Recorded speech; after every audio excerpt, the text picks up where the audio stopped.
It's okay. Off your mic, it's okay.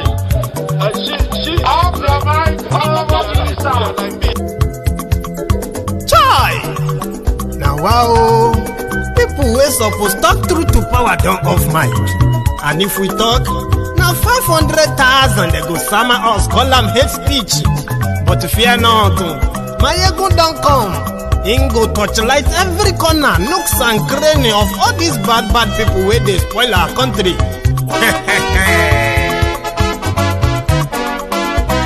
So my people make we laugh, oh, yo yo. Maiyegun don't come, oh, yo yo. My people make we shout, oh, yo yo. Maiyegun don't come, oh, yo yo. Maiyegun don't come, man of the masses, oh, yo yo. Maiyegun don't come, oh, yo yo. Maiyegun diary Politico, oh, yo yo. Maiyegun don't come, oh, yo yo. This one not the off in mind, oh, yo yo. Maiyegun don't come, oh, yo yo. Can in the touchlight every corner, oh, yo yo. Maiyegun don't come, oh, yo yo. Okay, some people be they holla say they want the power. Chai, them be promise us say we go get light and power. Nah. Them hustle sote they can't get the power. But now they know they do anything with the power. Sure. Every day, dollar just they get the higher power over naira. See them talk say make we off mind, but thank God say Maiyegun don't come. So my people make you laugh, oh, yo yo. Maiyegun don't come, oh, yo yo. My people make we shout, oh, yo yo. Maiyegun don't come, oh, yo yo. Maiyegun don't come, man of the masses, oh, yo yo. Maiyegun don't come, oh, yo yo. Maiyegun diary Politico, oh, yo yo. Maiyegun don't come, oh, yo yo. This one not they off in mind, oh, yo yo. Maiyegun don't come, oh, yo yo. Person where they do evil, no one make person talk. Them say that Maiyegun, that man too they talk. He too they talk. Say Maiyegun diary, he they hot like pepper. But every day then they take money in bulk. Poor man picking, they the street they hawk. Still them talk say make we no talk. But thank God say Maiyegun don't come. So my people make you laugh, oh yo yo. Maiyegun don't come, oh yo yo. My people make you shout, oh yo yo. Maiyegun don't come, oh yo yo. Maiyegun don't come, man of the masses, oh yo yo. Maiyegun don't come, oh yo yo. Maiyegun diary Politico, oh yo yo. Maiyegun don't come, oh yo yo. This man not the off in mind, oh yo yo. Maiyegun don't come, oh yo yo. Aha. Now you not done here, oh. All these bad politicians, then we call themselves politicians. Where they thief our money.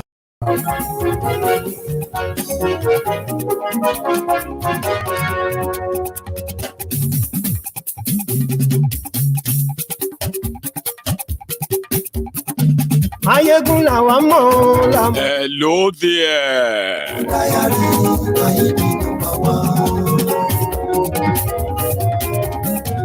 Maiyegun làwa mọ̀ la mọ̀ tó dòdòdò. Good morning to you, good afternoon to you, and good evening to you from wherever you are watching from. This is Maiyegun live.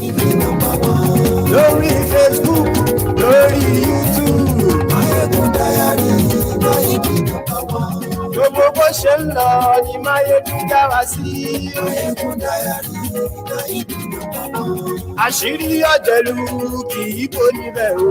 Maiyegun diary, Maiyegun bó bá ṣe àní Maiyegun máa wí. This evening, I am going to take you through a journey to let you understand why Nigeria Judiciary is the one on trial. And every gaslighting word that the establishment in Nigeria pushes is a reaction to their frustration.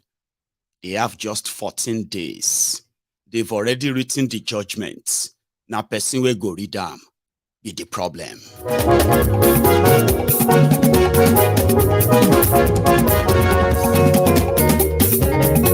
Àní ẹ̀sùn rákì. Maiyegun ti dé. Ó ti dé.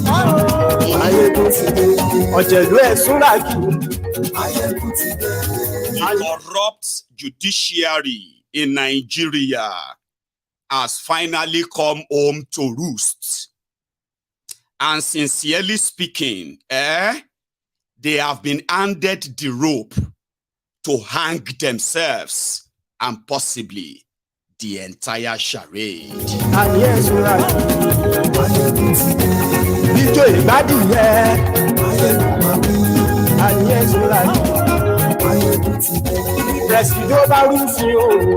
they are currently making you feel like you are a troublemaker for asking them to follow their own constitution. Apart from Tinubu being a drug lord, forfeiting money, apart from Tinubu perjuring himself, faking certificates, even INEC and the election, as well as the process that brought him in, if the Nigeria judiciary have anything at all to save, it is to save whatever is left of their integrity. That is, if there is any. You will understand how corrupt Nigeria judiciary is tonight. So help me God.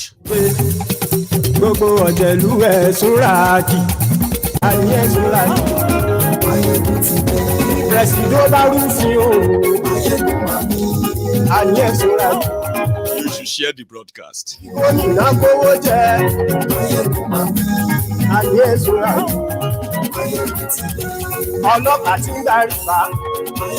is a part of the broadcast as well. Something like a sweet sour news. It happened in Zamfara. Terrorists kidnapped wives of the farmers or the people there. They kidnapped their people. And guess what the locals did? They regrouped and they went after the terrorists and kidnapped their own wives in return instead of paying ransom. Tonight.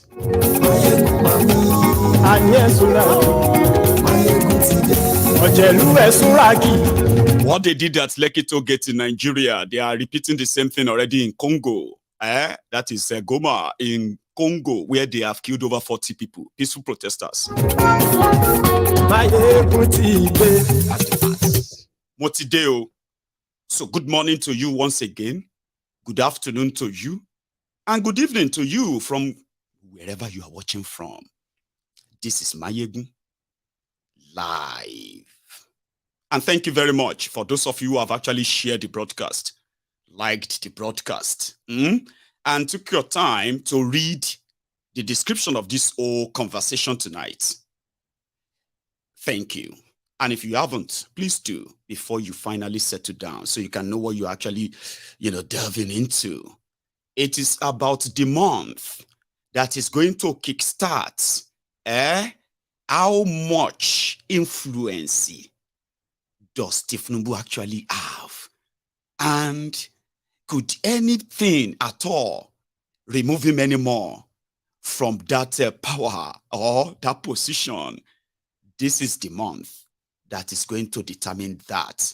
Events this month, which is going to be kickstarted by the judiciary that has failed after weeks of concluding the hearing of the petition, presidential petition. They have refused to release the judgment dates. Somehow, they are keeping it to themselves. However, there are events, there are happenings that are already coming to light. These were supposed to be happenings behind the scene. And for those who have been following Nigeria politics, especially in the last 24 years, like myself, it is going to be a serious moral burden on them if for any reason, decided to toe the line of honor. Where is that morality going to be coming from? When it comes to the Nigeria national, whatever they put, it is like the national congregation of criminals. And they cut across all spheres of life, including your judiciary. So they will tell you, for the sake of national unity, for the sake of national security, for the sake of Nigeria existence, even if this election is fraudulent, we cannot nullify it. They can wait for the next election. The court will now advise INEC, you need to do better next time. And that is the end of it, usually, until now. I know they have been gaslighting you, the obedient. And to be honest with you, this particular broadcast is mostly going to help expose a lot of things you have been fighting, and yet they have been gaslighting you, making you look like you are just a bunch of ignorant people who have no idea about Nigeria politics. What do you even understand? Oh, come on. You have proved your point. Let everything go. There's nothing you can do because you have no idea of Nigeria politics. But tonight, this broadcast is going to help your own persistence on telling the world that you are not asking for anything, no. Just them following their own rules. That's all. If you set rules and say this is the rule of the game, be fair and just to every participant. And wherever there is an infraction, there must be a fair system that will help everybody out. And whenever they want to begin the abracadabra, that is unacceptable to you, even though you are not expected to be this agitative. Like I said, for the first time, the entire establishment in Nigeria, they are yet to figure you out. Why? The judiciary in Nigeria, whenever election is popping up, it's like a cash out time for the Nigeria judicial system, the lawyers, the judges, and judgments are purchased on the counter by the highest bidder. And most of the time, the criminals who rig elections, the first 1 year of them being in that office is to mop up as much money as possible to bribe the judges, to help them legitimize the crime they have committed, electoral crime. Do you know that electoral crime is the same, if not worse, than the military coup? It's the same as the military coup, if not worse. Right? I mean, military coup are pretty much like, when they come up, you have no idea who the sponsor are. They just kind of blend in with the mood of the nation, cash in on that, take advantage of that to further re-enslave the people, right? But these particular criminals, they put a system in a place, they call it democracy, electoral democracy, which means everyone would have to participate fairly and let the majority have the day. So to them, asking the judges to do the right thing is threatening them. These people want to destroy Nigeria. You are threatening the Nigeria judges. You are doing, no, you are not. You are asking them to do or to follow their own constitution, which they won't. You and I know that they won't. But let me take you all down the memory lane. Why the judiciary in Nigeria is so stinkingly corrupt that it has become like, if you get any justice out of anything that comes out of there, is as worthless as the paper that they write them on most of the time. You know why? Even the political class, the politicians, who have corrupted, well, like they corrupted themselves anyway. Scratch my back, I scratch your back. The politicians have become so above the law that when the court gives judgment in Nigeria, they decide if to obey it or not, and nothing would happen. That is how ordinary the Nigeria judiciary has become. Back in the days, when you see the justices of courts in Nigeria, you don't just see them. I mean, I used to believe that they are like special human beings. They are like, you know, they have this power that makes them sort of invincible, like they are not humans. Like they, you know, they might be humans, but they're like extra humans. But these days, politicians are the ones sponsoring the medical treatment of judges, buying them houses abroad, giving their children jobs, right? And at the same time, there are also those who are currently funding the lifestyle some of them are living, marrying their daughters off and their sons off, you know, publicly, you know what I mean, like clicking glasses of wine with politicians who are criminals. And the only last hope of the common man, they say, the courts, there you have it, gone. To let you understand how this work better, you remember one time when the husband of this woman happened to be the president of Court of Appeal in Nigeria. Now that position and the power to choose who are going to be judges in Nigeria high courts, okay, including appeal courts too. So yeah, she had that power, but guess how much she used that same constitution of Nigeria? Her husband happened to be a senator, was on the floor of the Senate recently. Tonight is going to be long. I hope you are ready for this. Distinguished colleagues, I remain Adamu Mohammed Bulkachua, representing Bauchi North Senatorial District. It is a moment when we have to say probably goodbye to each other.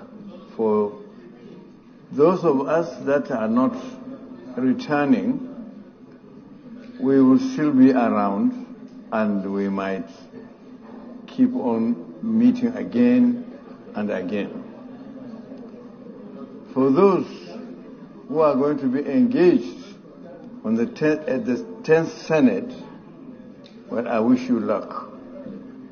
And Mr. President, you know, we have come a long way from 1999. And, Susuan is not there, unfortunately.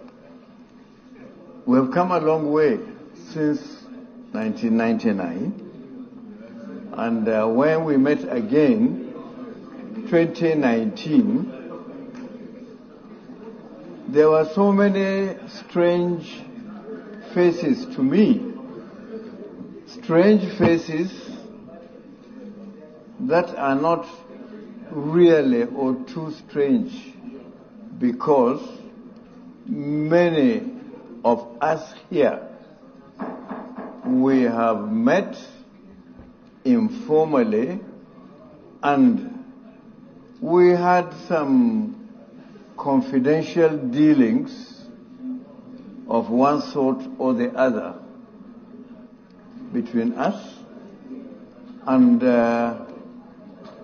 they sought for my help, and I did my best, and in most cases I succeeded, and they have thanked me for what I have done with words of mouth. That was all. But I am very happy that Since that time, we became good friends, and we remain good friends. My political history has been very simple but challenging. Since I retired voluntarily from the civil service, from the diplomatic service, only to come back to my constituency and take part in politics, I have been, believe me, all on my own.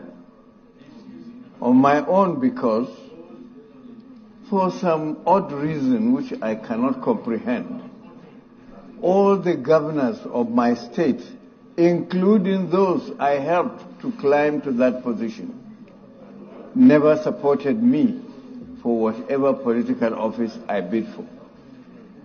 But I am so grateful to Almighty Allah that Almighty Allah has always been on my side. And I have succeeded, won my elections, despite the opposition from the executive, from the state. And I am sure many of those who knew my role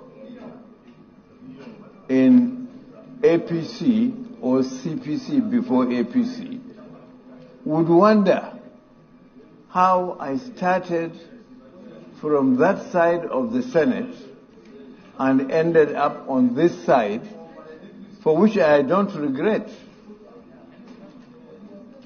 They wonder, why would I take such drastic decisions? And I think Mr. President is one of such people who never still believed that I really crossed the carpet to this side. But my reasons were very simple. Since I never enjoyed the support of the party leadership in APC, even for them to recognize my... Chief Whip, you yourself, you are not helping matters now.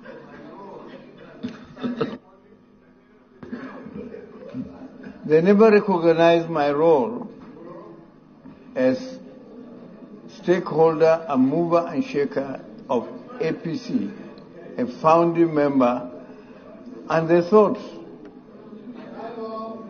I was indispensable. Yes, nobody is indispensable.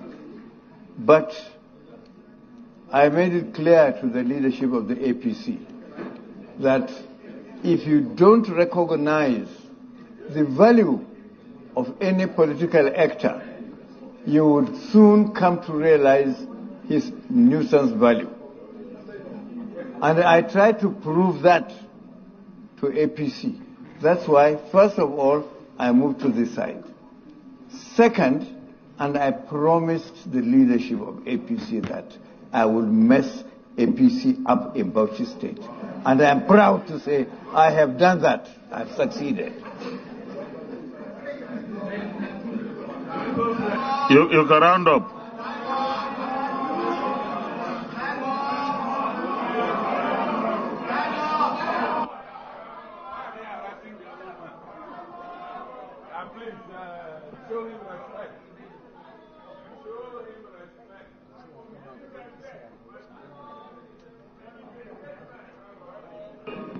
Distinguished Senator Adam Mohamed Bulkachua, please round up. You have less than 1 minute to round up.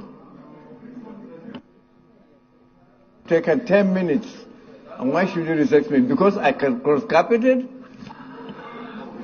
No, I don't want anybody to interrupt you or disturb you. So just round up. Mr. President, at my age, I don't think I will lobby anybody under the sun. I would do the right thing, and I always do the right thing, and sincerely and honestly too. So, I know, I look at faces in this chamber whom have come to me and sought for my help when my wife was the president of the Court of Appeal. And I'm sure Distinguished Senator Adam Ahmed Bulkacho, I think I will advise that you just round up and take your seat. Name any names. We know ourselves. No, but this kind of insinuation will mean that there was favor, there was this and the rest of it. I don't think it's a good idea. Well, Mr. Chairman, I must say that, okay, to round up, since that's what you want me to do, I will do that. And I must thank particularly my wife, whose freedom and independence I encroached upon while she was in office. And she has been very tolerant and accepted my encroachment and extended her help to my colleagues. Distinguished, please, I don't think this is a good idea, go in this direction. It's not a good idea. It's not a good idea, please. She's not. That is the wife. Bokashua.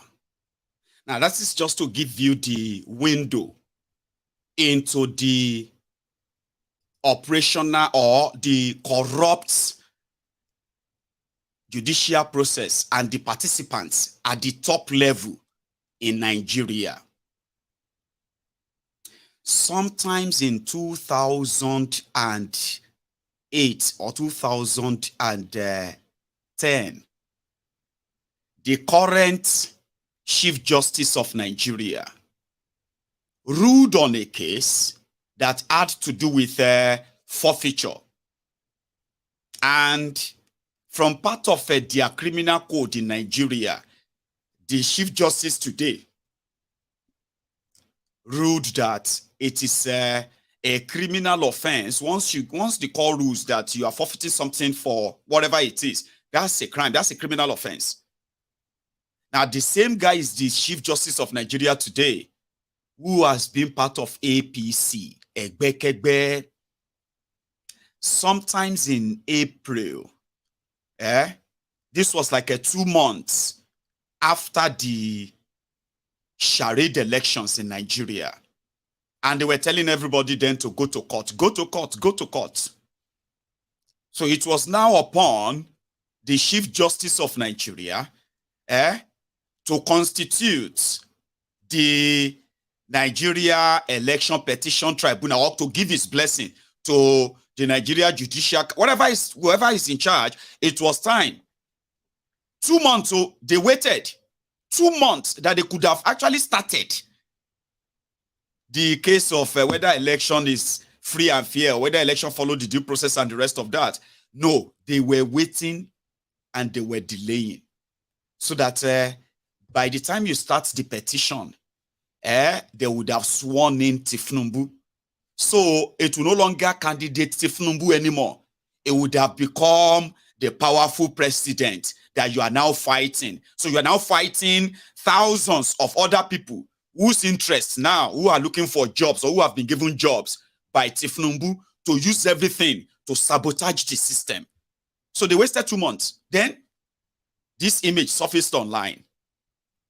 Chief Justice of Nigeria was seen being wheeled somewhere in Heathrow in London with pack of Nigerian passports. So this raised a lot of questions. But before this image came to public, there were already what you can call rumors of the nocturnal meetings between Werewike, Hopeless Uzodijo, Solo Makinde Ibadan, Seyi Makinde, and few others who have been meeting outside Nigeria as Tinubu's reps They have not done inauguration then, no. Why would they be meeting in London? They say, oh, no. That was, in fact, an old picture. That picture was like a month back. It was in March, not even April. That the Chief Justice of Nigeria only went to the UK for medical treatments. Later, they said, no, it was a judges' conference. And that was why it was in the UK. So he didn't meet Tinubu, it's all rumor, blah, blah, blah, blah. So to this day, this image alone forced Nigeria, Chief Justice of Nigeria, ladies and gentlemen, to actually do a skit.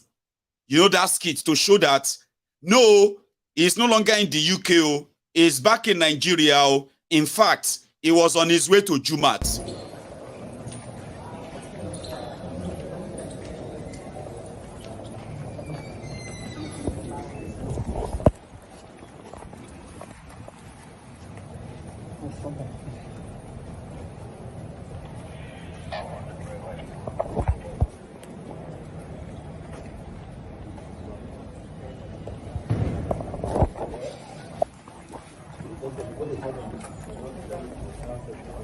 Sorry, get back to you.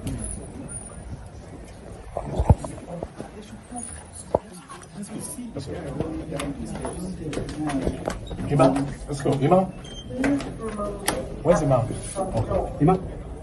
Where's Ima?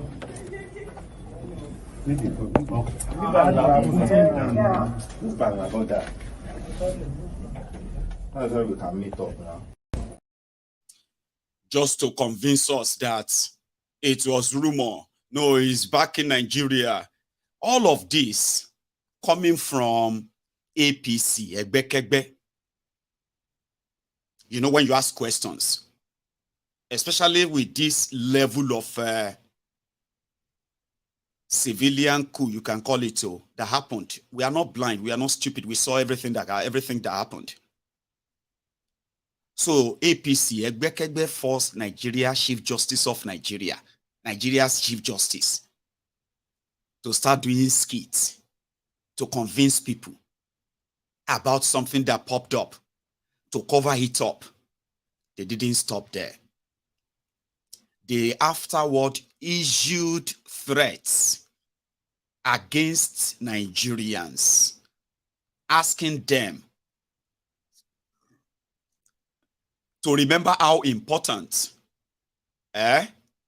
this is, especially in this day and time of what Nigeria has become. Right? So they issue threats that anybody that tried to, why are you people trying to ridicule the judiciary? Why are you trying to mock the judiciary? What is wrong with all of you? Why are you all like this? Because of Obi gaslighting you. I know that it didn't work. They've been doing that, gaslighting you, blaming you for asking questions, Abi. But you guess what? Your intuition, right? Your instincts that are telling you that something is cooking, they are 100% right and correct. Because you see, behind the scene, the likes of all these criminal justices that you see, as the politicians are replacing themselves with their children, sending them in and rigging them in here and there, for the judiciary to legitimize all those riggings as well, they are getting something back in return. Their own children are being promoted as judges right now. And in another 5-10 years, the children of these criminal judges, they will be justices too. And the children of the criminal politicians, they will be governors, president, and the rest of that too. And guess how the work will continue? Generation after generation will continue to live in that servitude in a rigged system. So now that they are being called out, they said, a lot of you don't believe in Nigeria judiciary and you are blackmailing them. You are threatening them. You are blah, blah, blah, blah. They are gaslighting you for telling them to do the right thing.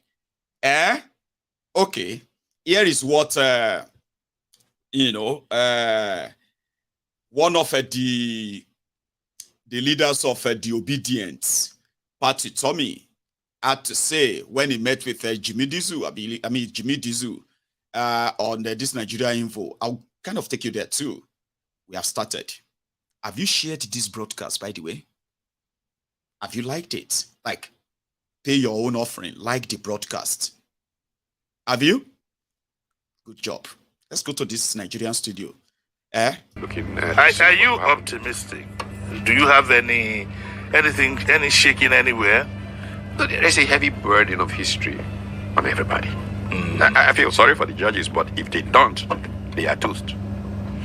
Yeah, I don't want to ask if they don't what. So I'll just if they don't do justice, they are toast. Oh yeah, Nigeria itself is toast. Yeah, they will do that. But remember that they say one man's hero is another man's freedom fighter. Sure, yeah. So villain rather. I mean that for okay, but okay, let's wait till then. Yeah. But in the meantime, I'd like you to do a critique. Luckily, I mean, you're not here as Labour Party member, really. You're here as Patu Tommy, who has been so concerned about governance. And, well, we've had how many months of your friend now? As you said, the president is your friend. Can you give us like a 5-minute analysis of what's going on and what your views are on that? I think it's that he's severely challenged because he has a legitimacy crisis. You can't. Oh, you think that's what it is? Oh yes, you can't govern without legitimacy. You can't. You know. So if he wins the case, you think he'll govern better? It depends on whether. Look at the concept of legitimacy and how legitimacy crystallizes. I went out of my way to discuss it in a press briefing a few weeks ago. One of the best conversations around legitimacy is offered by an American political sociologist called Seymour Martin Lipset in the book The First New Nation. And he engages that subject. Okay, the ballot will give you legitimacy. Okay. If you win it and people perceive that you win the ballot. But then you earn legitimacy every day. Every day that you act in the interest. You earn or lose, actually. Earn or lose legitimacy. Yes. Every day. And so what then happens is that Nigerian politics has failed significantly because Nigerian politicians don't understand the meaning of legitimacy and service to the people. They, in thinking that politics is about grab, run, and run with it. Why am I hearing this for the second time? Oh my God! They forget that politics is about get and serve the people. Nigeria should not be where it is in the world today, but because politicians who don't understand the meaning of politics. Nigeria is the poverty capital of the world. I'm just sharing with you before we came on air, the first chapter of the new book I'm writing. Okay. And that's the emphasis. The central issue of my adult intellectual life has been on poverty, inequality, and why man is where man is. Yes. And in pursuit of that, I have gone through countries. You know, in those days, I just hear that, oh, this country has made progress with pension reform. I just pack my bag and head to that country and spend a few weeks there. Just wandering around the world, trying to understand, why did these people get it right? Why did Nigeria fail? Where these people got it right? This is what I've done for literally 40 years. And I can tell you that Nigerian politicians are the reason Nigeria is crippled. Because they don't get it. They don't understand service, legitimacy. And because they don't understand that, they think that politics is about going to be a big man and to have motorcades following you and to make a little money. Luxurious cars and so on. It's nonsense. That's not what it's about. You know, look at the Asian countries that have turned things around. Look at how things changed. Look at how leadership affected culture. Legitimacy. Now let's break that down for the sake of those who are probably not too much in the know of how Nigeria arrived there. Before you lose any loose talk or free talk, based on what they have turned most Nigerians to. Ignorance, like ignorant mofos. Because that's what I see it as. People that will argue ignorantly, and then they will end it with, even if you are right, this is Nigeria. We all know that that's what will happen here. So they are much like would defend that wrong thing that they know is wrong because they are programmed to think that way. Here is a few things I have observed, which kind of played out in all of this too. Have you ever asked yourselves the following questions? I mean, if you are not, even if you are now one of disobedient, or you are not, okay, it doesn't matter now, okay? Like in sincerity, have you asked yourselves the following questions, like personally, like 1,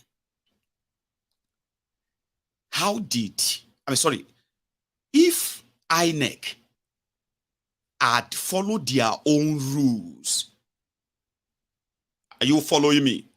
Their own rules of using their own technology that they vouched for to capture real voters, capture real votes, and post real results for everybody to access them online. I mean, as you are doing your elections and the results are popping in, just like you had for Senate, for the reps and others that day, right? Imagine if INEC didn't tamper with it at all and they followed their own rules. What are their rules? The rules that once you get your voter's card, they use that what's it called again? That machine to scan your face, scan your card, Abi, post results. And if there's any problem doing all of that, they will put them in situation reports sheets. And if anybody disrupts any election anywhere, the result of that unit will not be announced. Also, according to your rules, the election rules is that what you had on the election day is called first balloting, which means if you are the clear winner who have won in 2/3 of the entire 36 states of Nigeria and FCT Abuja, that is a clear win, okay? Majority of votes, 2/3 of the states and FCT. That's a clear win. The INEC would then have to review the entire election. How? By reviewing areas where there were election problems and results were not, they couldn't announce results. So when they weigh all this to the final result and the final election, and they feel like, no, we can still go ahead and announce the winner, that's a clear win. Their own electoral rule also said, if they can't meet the winner at the first ballot, they would then have to go to what they call the second balloting, which is the runoff. The runoff is that those who match and get closer to those requirements to be declared winner, they will go to the runoff. These are simple rules, see, written by the same criminals in Nigeria. Laws they passed, they were simple. It would have prevented all of this thing. Have you ever thought about that? Like if you are not using that, your criminal mind, your usual typical Nigeria criminal mind, your illogical, mad, crazy mind that always will prefer abnormalities to normal. I'm talking about doing things rightly, like just do the right thing. Okay? If they rig in this place, don't announce the result. The report says they destroy election paper here. They beat up people here. Cancel the election result and redo it. Abi, that's what your law says. So imagine if they had followed that. Would you be here today? That's number one. Number two, even if you are not admitting it, that you are all disappointed with the performance of Peter Obi, Ahmed Didati, and their Labour Party, and the Obedient, and the rest of them, that happened like a tsunami that swept through Nigeria. Even if you are denying that, that ever happened, As some of you will tell yourself today, Obi will never be president. This one will never be this or that. Because you support the criminality that finally help you to come back to life after the shock of what happened on the 25th of February. If you want to tell yourself the truth, right? Now let's break that down too. You have PDP, you have APC. The two slave camps that a lot of you have assigned your destiny to for decades, no doubt. Okay? And for months, you were telling disobedience that they were just noisemakers, social media, this or that, while your criminal leaders, APC, PDP, they were mopping up billions and billions of naira on how to stop them and rig them. Now, they demystified everything politics, traditional politics in Nigeria. They demystified everything. Now, would you kind of tell yourselves the following? That even though Mr. Yakubu of Nigeria said Tinubu scored 8.7 million votes. Let's start with that too. In your own church mind, that God that you used to talk, you always talk about, the one that you claim you serve, that every little conversation you will drop your God inside it, in that your church mind, in that your mosque mind, Tinubu scored 8.7 million votes. Eh? Do you believe that? In Lagos State alone, listen to this. Before your elections, a lot of you, in your warped, ignorant mind, in a mind that never actually catch up with the realities around you, you were telling yourselves that in their dream, in their what? In their dreams, would they even see 1,000 votes in Lagos? And you actually walked towards that. Remember? The Igbos could not vote in Lagos. You killed those you could kill. You injured those you could injure. All the videos are everywhere. You were so happy that the thugs were out. But when the result was out, you were so ashamed. And you were asking yourselves, what happened? How did that happen? They are the same Lagos that Tinubu enslaved for 24 years. Could not give him 200,000 votes.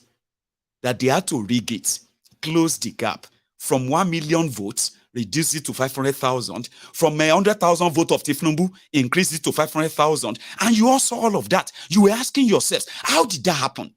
Because nobody wanted you. Nobody wanted you. Nobody wanted this violence. Nobody wanted this criminality. Nobody wanted this slavery. You called people Omuali because of this Tinubu happy. But guess what? The people who were making noise on social media, they defeated PDP APC inside the asshole Rocky, inside the Akpo Villa, where you had all the PDP APC senators, reps, lawmakers, inside Abuja. Then you turned around. I remember those of you who said, even if the entire Eastern Nigeria, all the Igbos, put all of their vote together, made them vote for this Obi, what will happen? Now only Kano will cancel the entire Eastern Nigeria. Peter Obi ended up knocking all your criminal leaders. Disobedient. They demystified all your crooked criminal leaders in their different traditional political bases, from northern Nigeria to the middle belt of Nigeria, to western Nigeria, to eastern Nigeria, to even the Niger Delta region. But they had to spend so much to try to cut them to size, but they couldn't. Now that is where the legitimacy was lost, because nobody voted for you, per se, to even have any audacity to order anybody around. But it is Nigeria. This is what brought in the judiciary. When Tinubu first got in, he decided to give the judiciary 37 billion naira. made them share them. He also increased their salary by 114%. Yesterday, he is still talking about increasing the salary of the judges in Nigeria. And for those who know better, that is the purpose and the reason why Wike is given an appointment as a minister. If Tinubu was to do what he wanted, he would discard him like he discarded El Rufaya of Kaduna. So the judiciary is now under the pressure of Tinubu. They are reminding them, forget all these things everybody is saying. If you remove me, it will lead to anarchy in Nigeria. That's what Tinubu said. Remember? He threatened them. The lead judge in this judiciary that you are waiting for, Justice Zamani, was asking one of the petitioners and lawyers, Atifku's lawyer, that you kept talking about this criminal past of Tinubu. Like, are you not a Christian? If Tinubu, like, you should have a spirit of forgiveness. I thought our religion taught us to have the spirit of forgiveness. Now the judge, they tell the petitioner, at a point, Tinubu's lawyer, Fagbemi, who is now the Minister of Justice of Nigeria, Fagbemi was asking one of the witnesses, one of those petitioners and witnesses, he was asking him that if Tinubu was your brother, if Tinubu was your brother, would you be happy as people are harassing him, as you are harassing him right now? And that one responded that, well, I have no drug dealing criminal past and I didn't forfeit 460,000 US dollars for heroin trafficking. So I wouldn't understand. And you can't call it harassment. That is the system. So somebody knows them better too. But before we go to that, this evangelist Rapu, this lady has something to say about the judiciary. Again. I grew up in a Nigeria where people encourage their children to have friends not based on what they owned, but to associate with those whose values were yours, whether rich or poor. I grew up in a Nigeria where the secondary school we attended had children of farmers and children of judges. And there was no difference. You had to listen to the Reverend Mother or you took your child home. I grew up in a Nigeria where the judges never came out to attend social functions. And one day I asked one of my uncles, I said, Uncle, why don't you come out to parties? You're always in your library. He said, we are sacred cows and not supposed to meet the litigants in public functions. They'll roll in the grave now. I lived in a Nigeria where when a judge stepped into a place, you stepped out. Or he stepped out. He wasn't allowed. They didn't. They said we only go to the houses of our brother judges.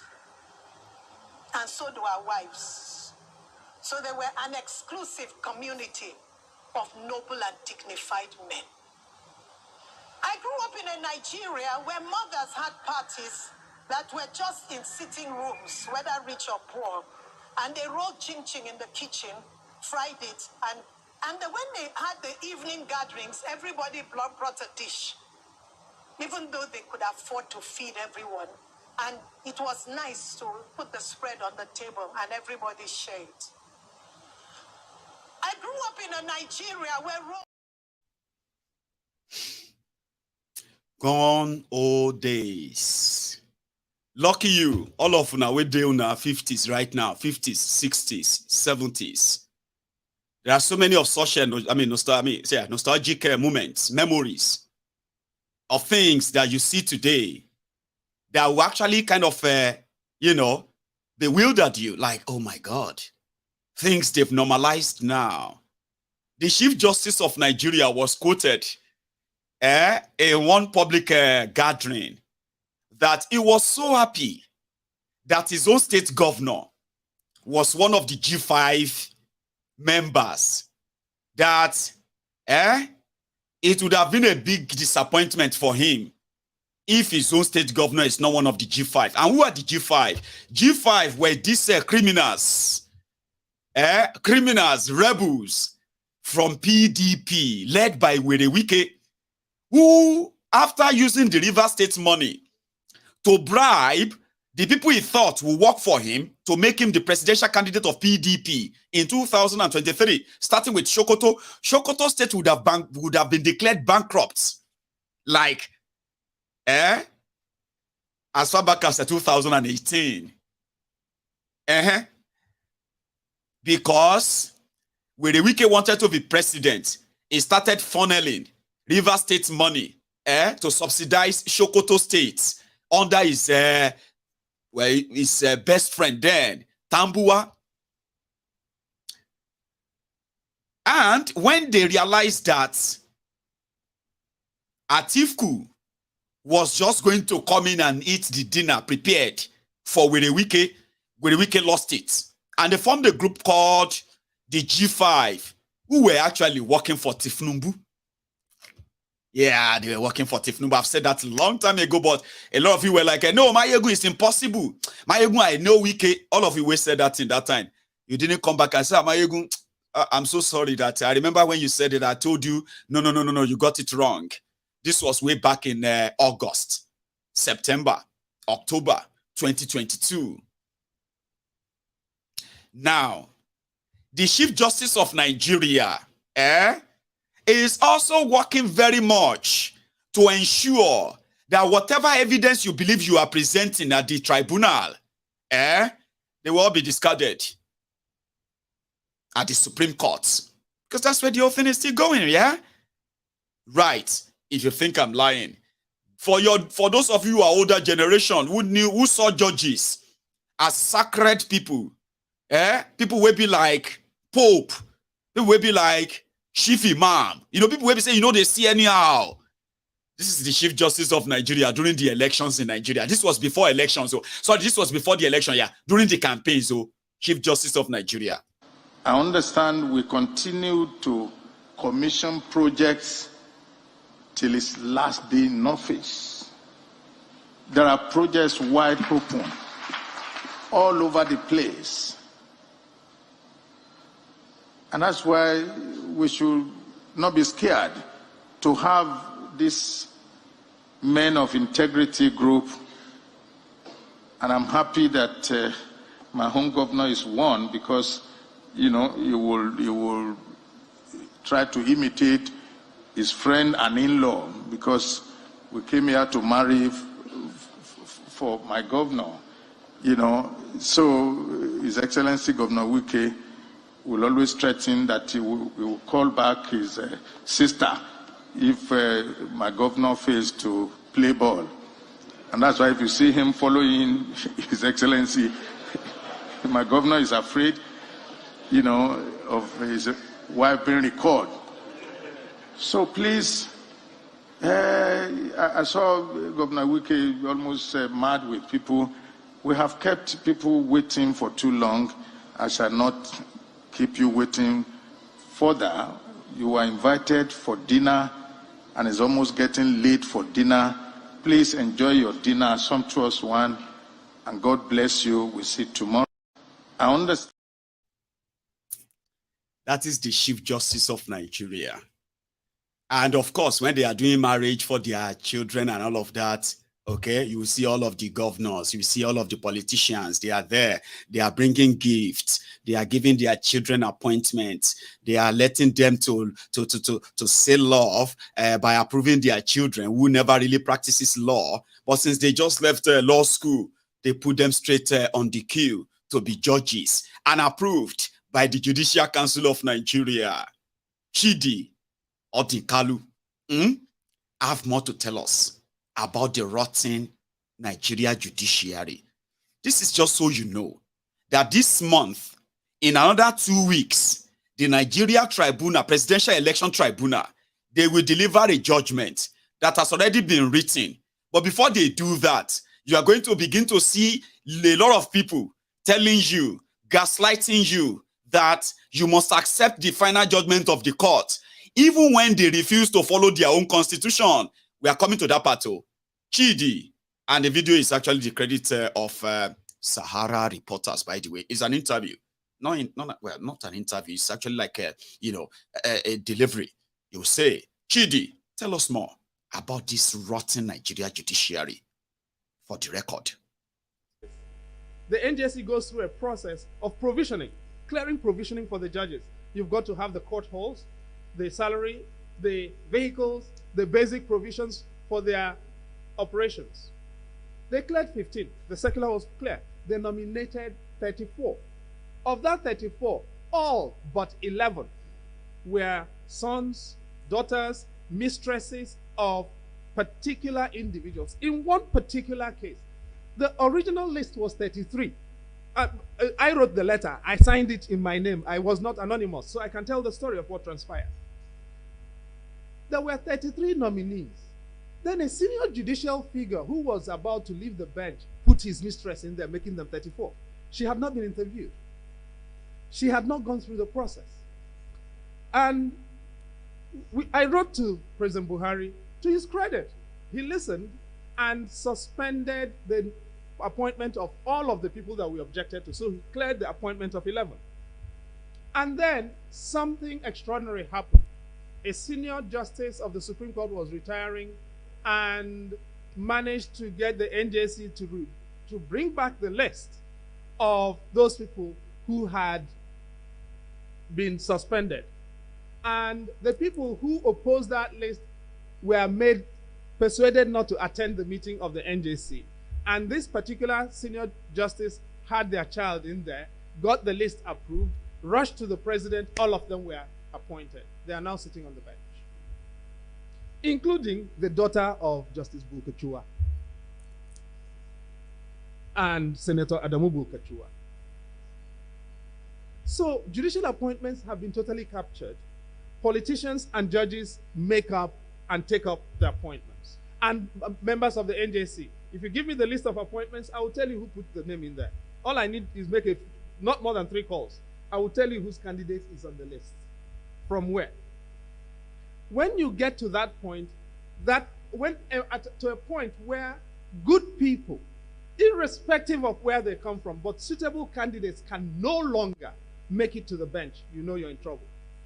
And that is where we are. But it is not just because suitable candidates can no longer make it to the bench, and politicians now have decided that in order to have a successful political career, you need to carry a judge in your back pocket and in your bedroom.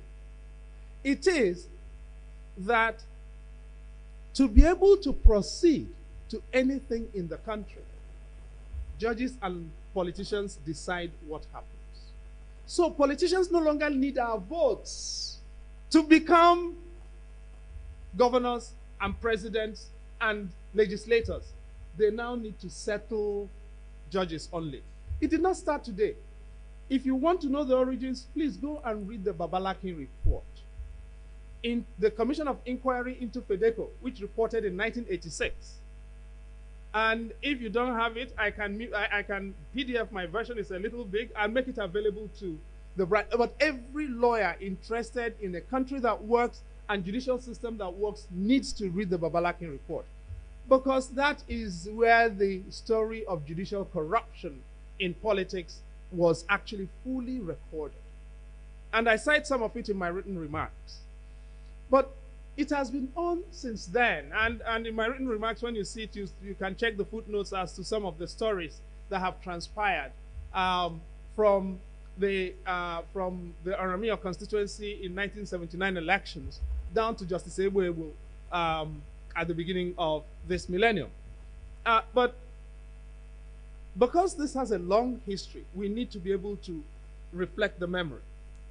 And having reflected that memory, then where are we right now? So this is how I start ending. Because the story we have is a story of two things, or three things, as I said. One is hubris. The people who have captured the political system and captured the judiciary dare you to go to court because they'll tell you, we own the judges. They're in our bedrooms. They're in our houses. We own them. You are not going to get anything. That is the story of hubris. There's also the story of mirth. They laugh at you, knowing that the courts are useless. And why are the courts useless? I don't believe that there is anyone here who does not know the case of Maiyegun and Maiyegun. And it is taught in family law, gender, human rights of women, constitutional law, and celebrated. Go to court happened to Caroline Maiyegun. Caroline Maiyegun was a widow. Her husband died in 1962. She started litigating in 1966, before the Nigerian Civil War. The Nigerian Civil War ended in 1970. She was still in court. 1976, 10 years later, she was still in court. 1986, Caroline Maiyegun was a widow. 25 years going, she was still in court. 1990 happened. Berlin Wall fell. Caroline Maiyegun was in court. 1996, 30 years later, Caroline Maiyegun was still in court. She had finished Beijing. 30 years later, Maiyegun took 31 years to come to decision. And law teachers teach it without looking at the metrics of decision making. 31 years for a widow. Go to court happened to her. Because let's think about ourselves as the man who died. And think of Caroline Maiyegun as our wife. Raise your hand if you would want your wife to litigate for 31 years after you are dead in order to get to your estate for your children. Raise your hand, please. Nobody can contemplate that. Because most widows don't live to 31 years. That is a story of mirth, because we as lawyers argue for access to court. Very few of us argue for exit from court. And access to court is not nearly as important as timely exit from court. And these days, how many years does it take to go to court, to get through high court litigation? Thank you, Chidi. There's so much he had to say. In fact, there's so much he said in that clip, but because of our time as well. But did you get that message? While the rest of you are trying to figure out if Nigeria will get it right one day, someday, these criminals, they are recreating themselves in the important institutions in Nigeria because they see this as a lifetime career, the lifetime career of ruining your lives. And to do that successfully, you can continue to vote, and they will continue to rig it, and they will continue to tell you to go to court. And when you go to that court, their children, their wives, their girlfriends, their man friend, and the rest of them have been fixed in your judicial system to delay you, to compromise your case, and get it all watered down just to keep them in that power. Your election won't elect governors. Should I say, it is not your elections that are electing governors in Nigeria. Not your elections electing presidents in Nigeria. That's why those of them who are going into this, they usually what? Go and get ready there for maybe it's going to always end in court. And the courts, who are those controlling the courts? Even senators, they have daughters, they have sons who have already become judges. And they will be there to decide on your political cases. How do you fight that? You don't fight it. You destroy it. That's what you do. How do you destroy that? Of course, destroying it starts from here. The moment it doesn't make any sense to you anymore, a day soon is going to come where you are actually going to be called upon for the total destruction of this establishment. But the road to that is where they are taking everybody now. Somebody had this to say. Well, the tribunal has delivered a judgment with respect to the petition filed by the Benjamin Okuolu, the Labour Party candidate. Something happened recently, and I felt so bad, and my heart bleeds for this country. Remember, about 4 days ago, we had the news that there was another coup in Gabon. We saw the flash, and I forwarded to a few friends that are close to me. Someone responded, of course, I won't mention the name, that I wish that the coupists in Gabon can come into Nigeria and help us with our situation. But you see, I also listened to what President Jonathan said recently, that we should all be careful in this country, particularly politicians, that the young ones know their rights to the extent that anything can happen. And what happened during the NSAS, they almost got there. Now, I also listened to Babangida. If you look at, I think, AIT, you will see every now and then his interview with the press. And he was narrating and chronicling the reasons why in most jurisdictions coup d'etats do come up. One, principally because of corruption, and also probably because of electoral rigging. Well, like we were told by the keynote speaker, or the guest speaker, or the guest may you see, coup or war, it's like football. You don't know who will win and who will lose. It's like biscuit, you don't know where it will crack. Anybody can be the victim. Nobody should wish for any coup or any war. And even what happened in the past, in the 60s, we are yet to come out of that. The effect is still colossal, negative effect for that matter. So this is my feeling about that. We were told by Abraham Lincoln that the best way or the fastest way to destroy a nation is by dividing it. I don't think any one of us here would like Nigeria to be divided.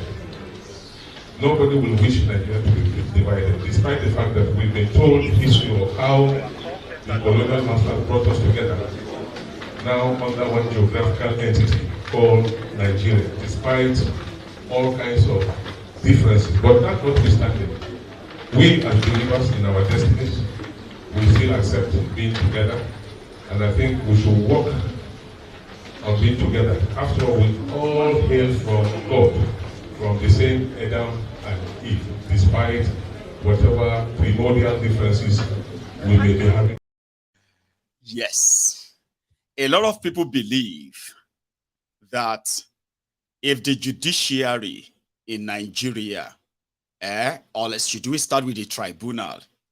If the tribunal in Nigeria comes back to say, even though if your constitution says this, but the interpretation of that constitution is different, all right? And despite all of this evidence presented and all that, if they come back that they are not enough, and then they now declared the whole process legit, and Tinubu is elected, which is actually what is now causing a bit of, maybe not a bit, a massive fear within that camp. What is likely going to happen? If the court says, all this your FCT, no matter again. All this drug dealing, all this evidence of a forgery and all of that, they no matter again. So at that point, is it going to be an official? It's going to be like official now. Nigeria constitution doesn't matter. Would you feel like that's official now? Like, let all laws be broken because there seems to be none. Or you are just going to possibly melt away as soon as no one died, as you know what I mean. There are so many questions, so I'm not daring you. You will dare yourselves because I have seen and I've heard. And I've actually seen the people right there on the streets. And the reason why I'm beginning to understand the everyday gaslighting messages coming from the Nigeria Judiciary and APC. You haven't noticed. They have started it already. When you talk about judiciary, and you say judiciary better follow the constitution, and at this at this rate, nobody can begin to use technicality nonsense to deceive anybody anymore. If they then decided to trample on the constitution of Nigeria, they just gave everybody the free ticket to trample on it. Abi, I'm just saying, as you are saying all of that, Tinubu and his own people are also saying, if you try any nonsense, the military will shoot you and they will kill you and nothing will happen. That is where the idea of NSAS will be a child's play, when this whole thing will go down. Because according to them, the judiciary have the power to say, to rule on the case. But what is the judiciary going to rule on other than the evidence presented before them? Is it going to be about the emotion? Is it going to be about the national security for the unity of Nigeria and blah, blah, blah, other old ways, which I believe they are going to be like, their judgment is going to be on that.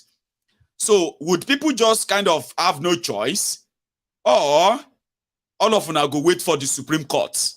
I don't know. I'm just saying. Like, what's going to be the reactions afterward?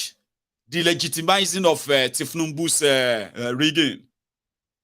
We'll find out in the next 12 days or 13 days or 14 days max. We'll find out. Because you know something?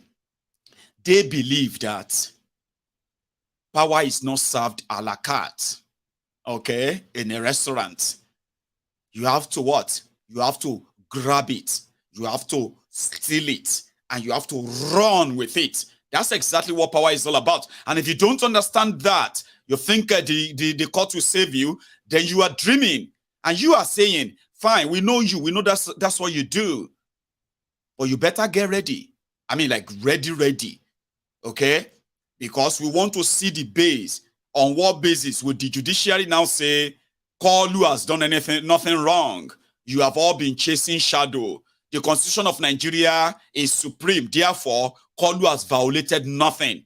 What will be your reactions? Because you know something? The whole world is watching, especially the West. They are not talking, They continue to pretend that everything is okay, And I know things is about to get, shit is about to hit the fan.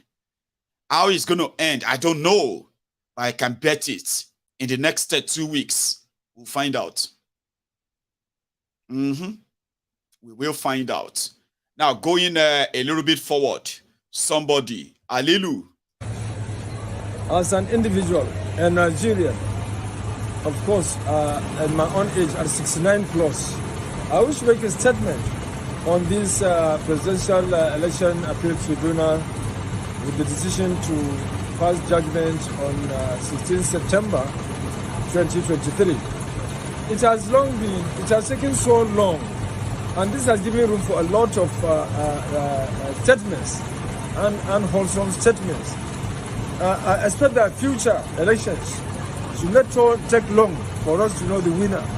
So it creates tension for the country, tension for those who are for the president, tension for those who are against the president. I appeal to Nigerians, the INEC, and the thinkers of this country to make sure that they amend the law to make sure that any election that holds appeals should be concluded. All appeals should be concluded before swearing in, because it's better for the country. I wish peaceful transition to that day when we will hear the judgment. No, it's not going to happen, because that's going to work against them. You cannot rush us. Election issue, take time. Don't rush us, okay? If Kenya did it, that's Kenya. If Eritrea did it, that's Eritrea. This is Nigeria. It takes time. Don't rush our Lord justices. Criminal bunch of old rogues. who probably just don't have an idea. There are good judges, so make I just probably just say that for the sake of not using one single blanket on all of them. Okay. The way you will know if you still have any judge or justice anywhere that has a conscience is to pay attention to what is going to happen in the next 12 days in Nigeria. There are five of them. I'll see if I still have all their names here. So to read that for the record, 5 judges or justices, they will call them, in Nigeria. Right. You have, they have one Justice Haruna Zamani. I think that's the head. You have Justice Stephen Ada. You have Monsurat Bolaji Yusuf. You have Moses Hugo and Abba Mohammed, 5 of them. Now, the way things always goes is this. All of them will write their own judgment. Do you understand that? The 5 judges for the tribunal, they are all going to write their own judgment on the case. Each one of them will write their judgment, will write his own judgment or a judgment on Atiku versus Tinubu and INEC, and Shettima and APC. Same with Peter Obi versus Tinubu, Shettima, Shettima, APC, and INEC. Now, in their judgment, when they will start delivering them, each of them will read their own judgment. Okay? They will read and say, okay, out of 5 justices, the way you will know if who is the winner from all of this is this. Out of 5 justices, if all of them write that, I'm just saying all of them now, writes that Atiku did not satisfy or prove his case, that Tinubu did not qualify, Tinubu should be disqualified, Tinubu this or that, and all of those stuffs, right? If all of them says Atiku didn't prove anything, that would be a unanimous decision to throw out Atiku's case against APC, Shettima, Tinubu, and INEC. So in their own ruling, you can go and read why and how they arrived at that judgment. Unanimous, they call it, it's unanimous. But if out of let's say 5 of them individually write what they feel about the case as their judgment.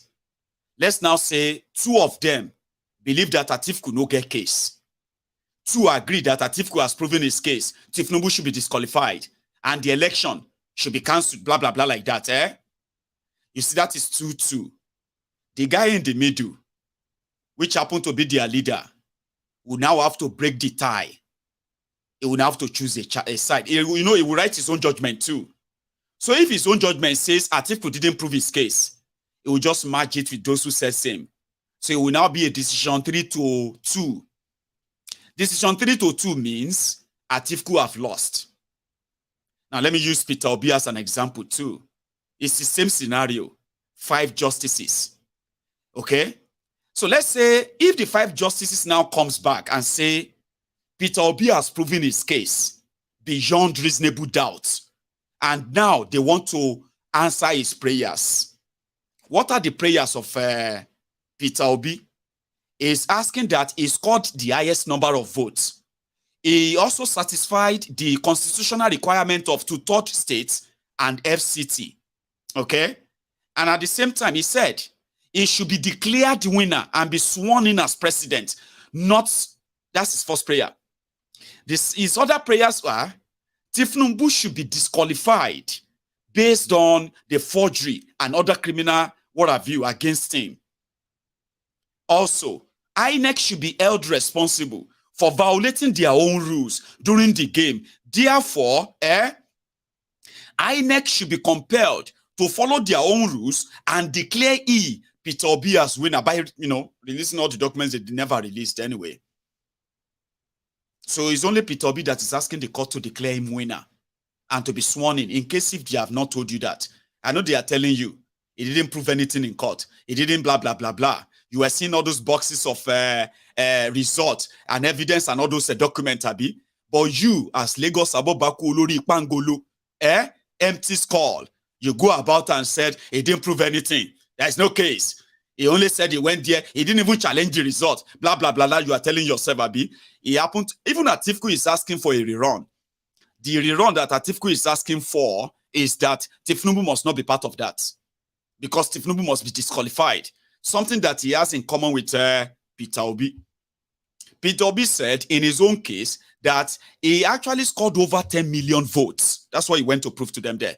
But your media and the rest of them will probably never focus on that. And possibly your judges too won't care. He went there to show to them how much of his own vote they were reduced across Nigeria, that if they even add that to what they declared to, for him, right, it will not only win in landslide, Tinubu and Atiku, they will be nowhere close to even challenge him in court for that election. That's why he went to prove that. So now, if they come back and they say, Baba, their judgment out of 5 of them, they come back and say unanimously, Peter Obi has proved this case. He has won. They would have to declare him the winner and should be sworn in as your president, which won't happen. Because Olukayode CJN of Nigeria, they are waiting at the Supreme Court. That is the final destination anyway. But if the 5 of them also come back and they said, no, Obi no prove anything, you no even get case, na nonsense case. Oh yeah. And they returned there, Tinubu has said Tinubu has fulfilled everything and is the winner, unanimous. On the third scenario is that if they come back and they say, okay, 2 of them agreed that Peter Obi actually won. The other 2 agreed that the election get 40, but Peter Obi no to prove am. So therefore, they cannot throw out the case. Now, 2 be that. The man at the center, one man to break the tie, can then say, if his own judgment says, Peter Obi proved this case, he will join those other 2. If his own judgment says Peter Obi no prove anything, he will join the other 2 too. Now that would be 3 against 2. That means the media houses in Nigeria, you know what would be the headline? Tinubu defeated Atiku and Obi at the tribunal because they couldn't prove their case. And that is what the media will spread. And that is exactly the picture I am seeing. And I don't know how angry or controlled your rage will be. I don't know. I know a lot of people are kind of thinking you don't exist. You are just noisemakers. And I've told you before, a day when Peter Obi will not be able to tell you to stop and you will stop is almost here. That day is almost here. You know, when they rigged you saw the rigging. It was so amateurish, unprofessional. You know, when I say amateur, it was so criminally done that it looks so shameful, kind of. They can't even rig in 2023. Rig election that will make people begin to question what happened.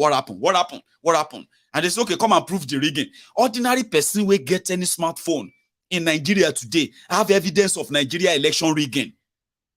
But yet you're asking for evidence. Yeah, bring evidence. Where evidence? Where evidence? They couldn't even do it right. There are a lot of you were so angry. You were so angry, so disappointed that Peter Obi told you he was going to go to court to go and prove it. Prove it with who? These criminals? The day is closed. It's just 13 days gone to any. If we say 14 days, we are actually counting the 16th of September, which happened to be a Saturday. They won't go to court on Saturday. I mean, I won't think they will go to court on Saturday. The 16th of September is the last day that they have to deliver a judgment. Or there is no judgment. May everybody go Supreme Court. Sure you get.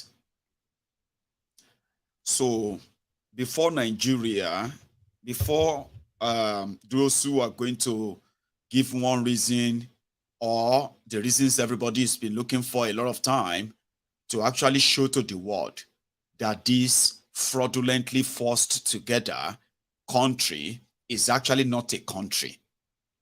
Do you understand?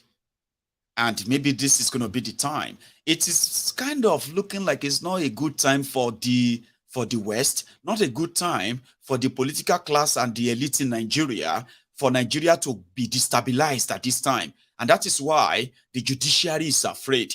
What's going to happen in Nigeria if the judiciary followed INEC and followed all these criminal politicians to perfect and legitimize the state capture and trample upon your 1999 constitution? The trashy book I've told you many times. Maiyegun, don't talk like that. That's the constitution of Nigeria. Now you write constitution of a country is written through a referendum. If you have a country with over 200 ethnic nationalities, and you have over a country with over 500 languages, then few people sat in a room. They wrote a book and they call it We the People of Nigeria. No, we didn't write that. So we shouldn't be respecting any goddamn thing they wrote inside that thing. If they didn't use the force of arm, guns, threat of loss of liberty or death on us, you shouldn't be respecting that trashy book. They don't have respect for it. They want you to respect that book. That trashy Abdul Salami Abubakar's book called 1999 Constitution. They don't respect it. So when they finally kill it, which they have done already, when they finally kill it, they want to hold you responsible for it, and I don't know how it's going to play out. You've heard this too. I mean, the crisis of what do you call it in Congo DR, Congo Democratic Republic. It's your democratic nonsense. Well, the National Guard or Republican Guard, those who are protecting the presidential seats of that country, protecting the criminal president there, who publicly threatened his own people, I will kill all of you. If you try this, I will kill you and nothing will happen. And they say, hey, Baba, that is Congo. An area called Goma, where from record, they have been suffering from the, well, you know that. They have been suffering from the criminality or the terrorism of the stealing of their own resources, their mineral resources in Congo DR. So the people in that, the people from that part of Africa decided to stage a protest. That protest happened to be on asking the United Nations peacekeeping this force, French this force, America, all these forces that are there pretending to be providing security for these Africans in that their region, but they have never known any single peace for decades. So they want them gone because the purpose is this. They were actually providing security for those who are looting and stealing their resources, like in Nigeria, terrorizing the people, killing them. Goma is the place. I'll show you where that place be. 40 people have been killed in that part of Africa, and that is in Congo DR. So when Nigeria begin to kill our own citizens that are also going to resist this kind of democracy, state capture, dictatorial democracy, forced on people who probably have no choice, they will say. Nigeria is tilting towards that same. I'm going to take you to that Goma in Congo DR. More search for that. If you say Goma, Democratic Republic of Congo, watch out.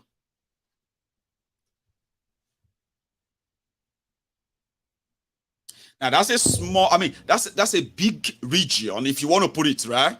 Let's see if I turn it into a 3D. Right. Now, see how populated the area be.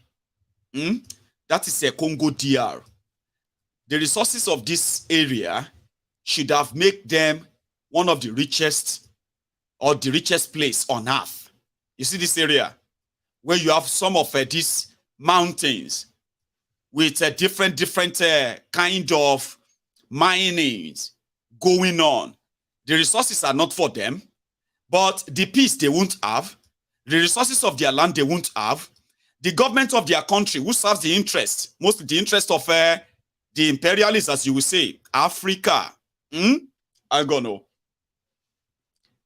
Goma, which is Angon. Yep. Now, what happened there just yesterday? Why they were protesting? Before the protest, listen to their president. I mean, it's kind of in French. Has to do with the issue. That's a different one. But let's take a bit of a slowdown, okay? Let's go back there. Je m'attaquerai sans hésitation, sans remords, à tout Congolais qui mettrait en danger la sécurité et la stabilité de notre pays.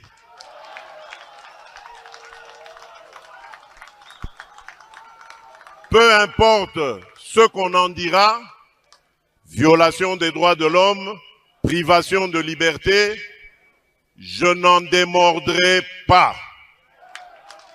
Parce que démocrate je suis, démocrate je resterai.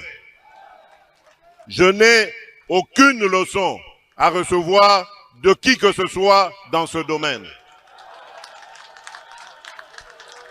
J'ai la charge de protéger et de garantir le bien-être de tous les Congolais, de quelque bord politique qu'ils soient, religieux ou autres idéologiques, et donc je ne lésinerai sur aucun moyen pour remplir ma mission du mieux que ce soit. C'est l'histoire et Dieu qui me jugeront. Je m'attaquerai sans... It would not hesitate for those who are going to be singing human rights, it will do all within his power. It was addressing these particular people. And for them resisting, the soldiers he sent to them to break their protest. For resisting alone, I won't be able to show you the videos of the shooting. That would be kind of violating this platform's normal, what they call their normal rules and guidelines, whatever. So, but let's take a look at when they are now taking all the bodies away, which is not graphic, by the way, but just so you see, for the optics sake, that happened in Congo DR, a supposed democratic country, yeah? And then an elected president, supposedly, right? Well, it's not new. It is irregular in Nigeria, okay?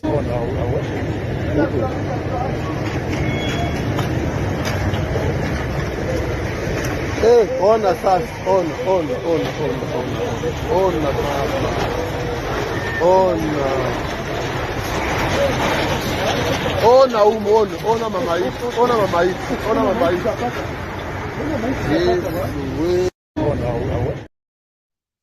Those are human beings, harmless protesters. The battalion of soldiers, battle-ready soldiers. I'm talking about like war-ready soldiers were sent to those communities.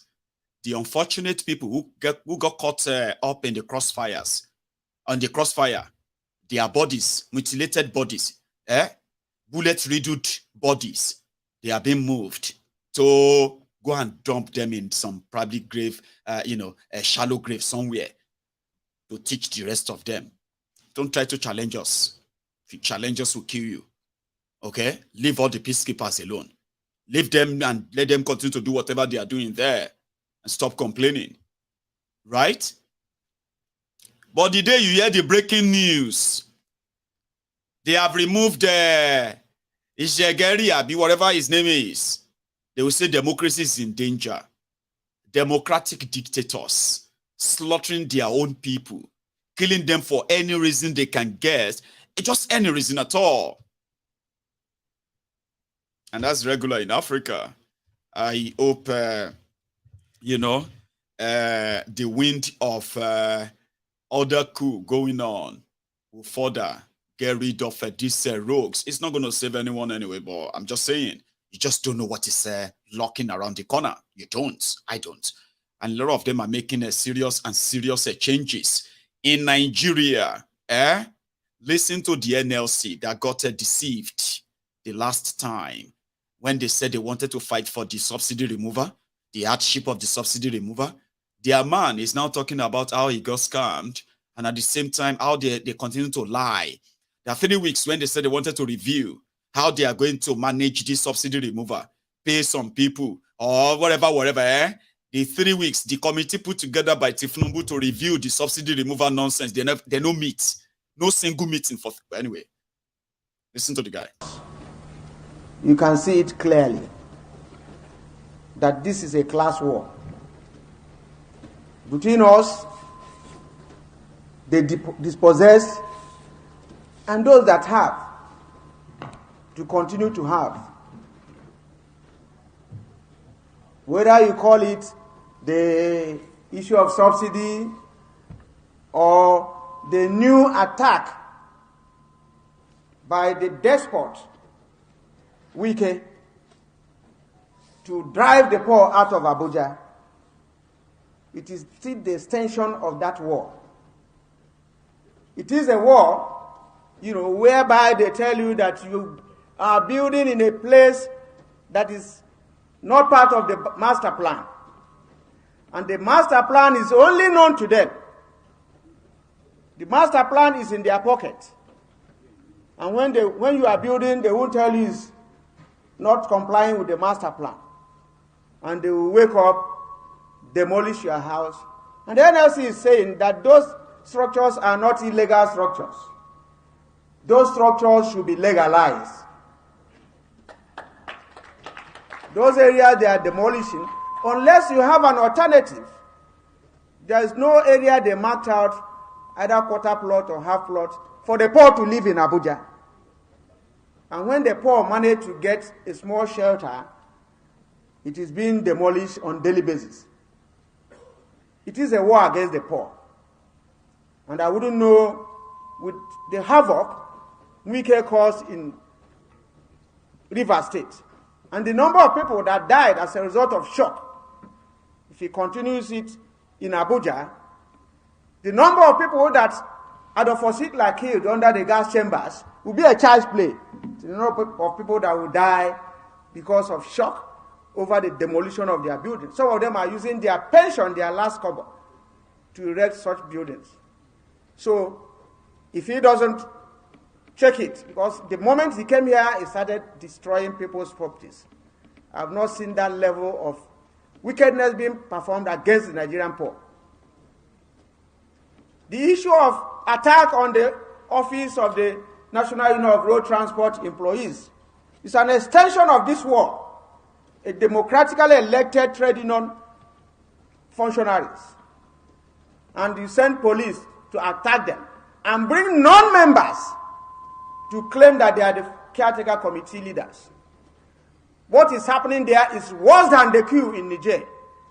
Nigerian government should concentrate on the illegalities, on the level of fascism being practiced in Nigeria than talking about the coup and removal of democratically elected government in Gabon and Niger Republic, when they are removing democratically elected people in Nigeria internally. So I think we should check ourselves, check the level of attack on the poor, on trade unionists, and the masses. Now we go to the issue of the subsidy, so-called subsidy removal. They said it was by market forces. And they didn't have time to prepare a palliative for us. The first one came, 500 and something. The next one came, market forces, 600 and something. And we met with the government, and they promised to do something to conclude action within 8 weeks. Today is almost 12 weeks. Nothing has happened, comrades. And there was a further attempt by the same market forces to move it to 700. And we want market forces. Say, if you move it, we are going to meet with you. And behold, the spokesperson of Mr. President came out to attack us that we don't know what we are saying. Comrades, is the spokesperson of Mr. President the market force? Is he the market forces? And up to now, nothing has happened. The National Assembly, thank you very much, the chairman of the Senate Committee on Labor walked in where I was trying to talk. Thank you very much for identifying with us. The National Assembly intervened and said we should give them 1 week. Within 1 week, we met with the Senate President, and he had promised to meet with the President so that they can look at all these issues. Between that time and now, we have not gotten any word from the Senate President. Comrades, we are left rudderless. We are left helpless. The level of despondency is so much. And the announcement we got about the 5 billion allocated to the states is so annoying that you allocate 5 billion to states and how many 5 trucks of rice. If you share 5 trucks of rice to a local government, they won't get one cup. If we had accept the position of the Bureau of Statistics that we have 133 million Nigerians that are multidimensionally poor before the subsidy removal, and after the subsidy removal, the number must have increased or doubled. Those are the fringes became poor overnight. But even if we were to take it without argument, and you multiply 5 billion by 36 states and Abuja, you get about 185 billion. If you divide it by 133 million people that are multidimensionally poor, you won't get up to 1,500 naira. Is that a palliative? Àtisebo, àtisete, àtisete, àti ń parọ́ tipẹ́, àtisete, òtítọ́ òdìmú òdodo òsì mọ́, àtisete, òtítete, kágbọ́dé fáláre, àtisete, kágbẹ́bí fáláre, àtisete, adájọ́ ń parọ́ torí owó, àtisete, àtisete, òtìlú ń parọ́ nítorí ipò, àtisete, àtisete, èdò gbówó mi ńtẹ́, àtisete, àtisete, ètisete, àtisete, ìjà ń jà aráàlú. Nigeria is so corrupt, which I regret the day I was born in this country. It's unfair. This is unfair now. This is unfair. Nigeria is so... It's unfair. This is unfair. I agree. But that was the NSC chairman explaining to his comrades how they have swindled them, how they have played them, and with what he is already seeing, the shege just they starts. Make you not they believe whatever they tell you. 12 weeks, see. You think they are working behind the scene to work on the palliative for you, to work on how to improve the economy because of the subsidy. You are thinking that, Abi? High right. High right. The guy has seen it enough, and probably he had no idea of, he had no understanding of how he's going to kind of relay back to all of you. You are done for. They are sharing rice now. Remember the story of Eleye of Ogun, dubious Dapo of Ogun, that is accused of diverting 17 billion naira of the local government money. That's the first part. There's another 52 billion naira local government money that this same dubious Dapo has also diverted. 69 billion naira Ogun State local government money missing. Not missing, spent. Well, the guy just came out now and he said he's going to give 300,000 bags of rice to the people of Ogun State, after ensuring that DSS arrest the local government chairman that accused him of stealing 69 billion naira local government money. You would expect the DSS to come out and publish how much money was shared by the local government areas in Ogun State since 2009, when dubious Dapo became their governor.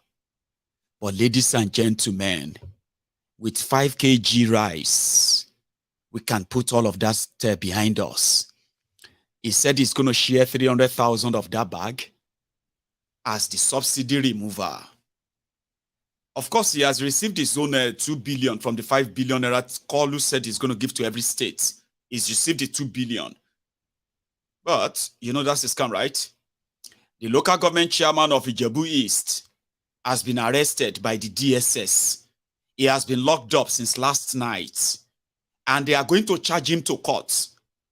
And they're going to charge him to court for wrongly accusing the state governor of diverting money without investigating. They are not EFCC, you know, without giving us any evidence of the money given to local government areas in Ogun State since 2009 by dubious Dapo.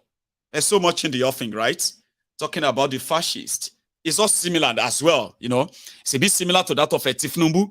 I graduated from the Chicago State University. Baba, you no need to tell us story.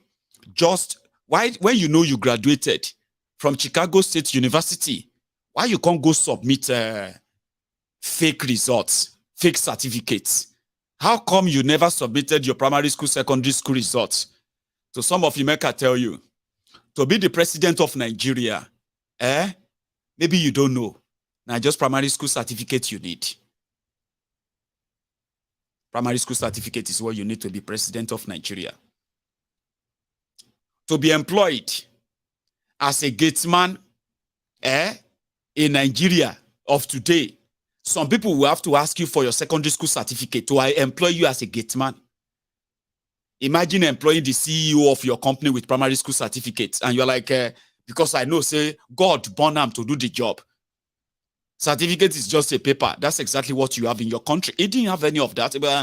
I swear, Allah, I swear to God, I went to Chicago State University. But why you can't present fake certificates? Who are your mates? You know, get colleagues?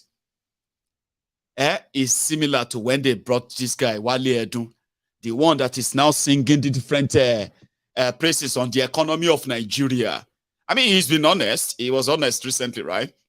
When he said that the last time Nigeria has a stable exchange rate was 2014, 2015. That means before APC, Egbekegbe came to power, Wale Edun confirmed that, you know what I mean? Nigeria used to have a stable exchange rate. But Wale Edun, Tinubu's publisher, is now the Minister of Finance in Nigeria and the one in charge of the economy of Nigeria.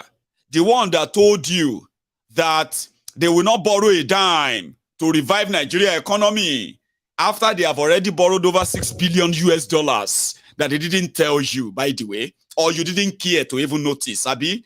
Well, Wale Edun, probably, you know, now the guy did that. Is the head of the publishing newspaper, Tinubu's newspaper, The Nation.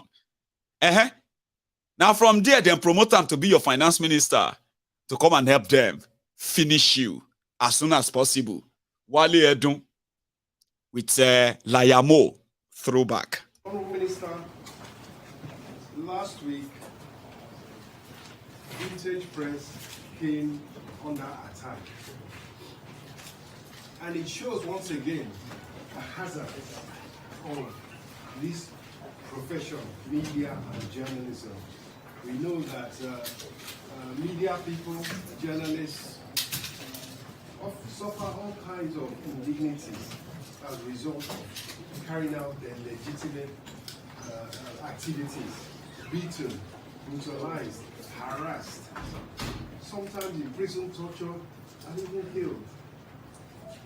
Last week, last Wednesday, 21st of October to be precise,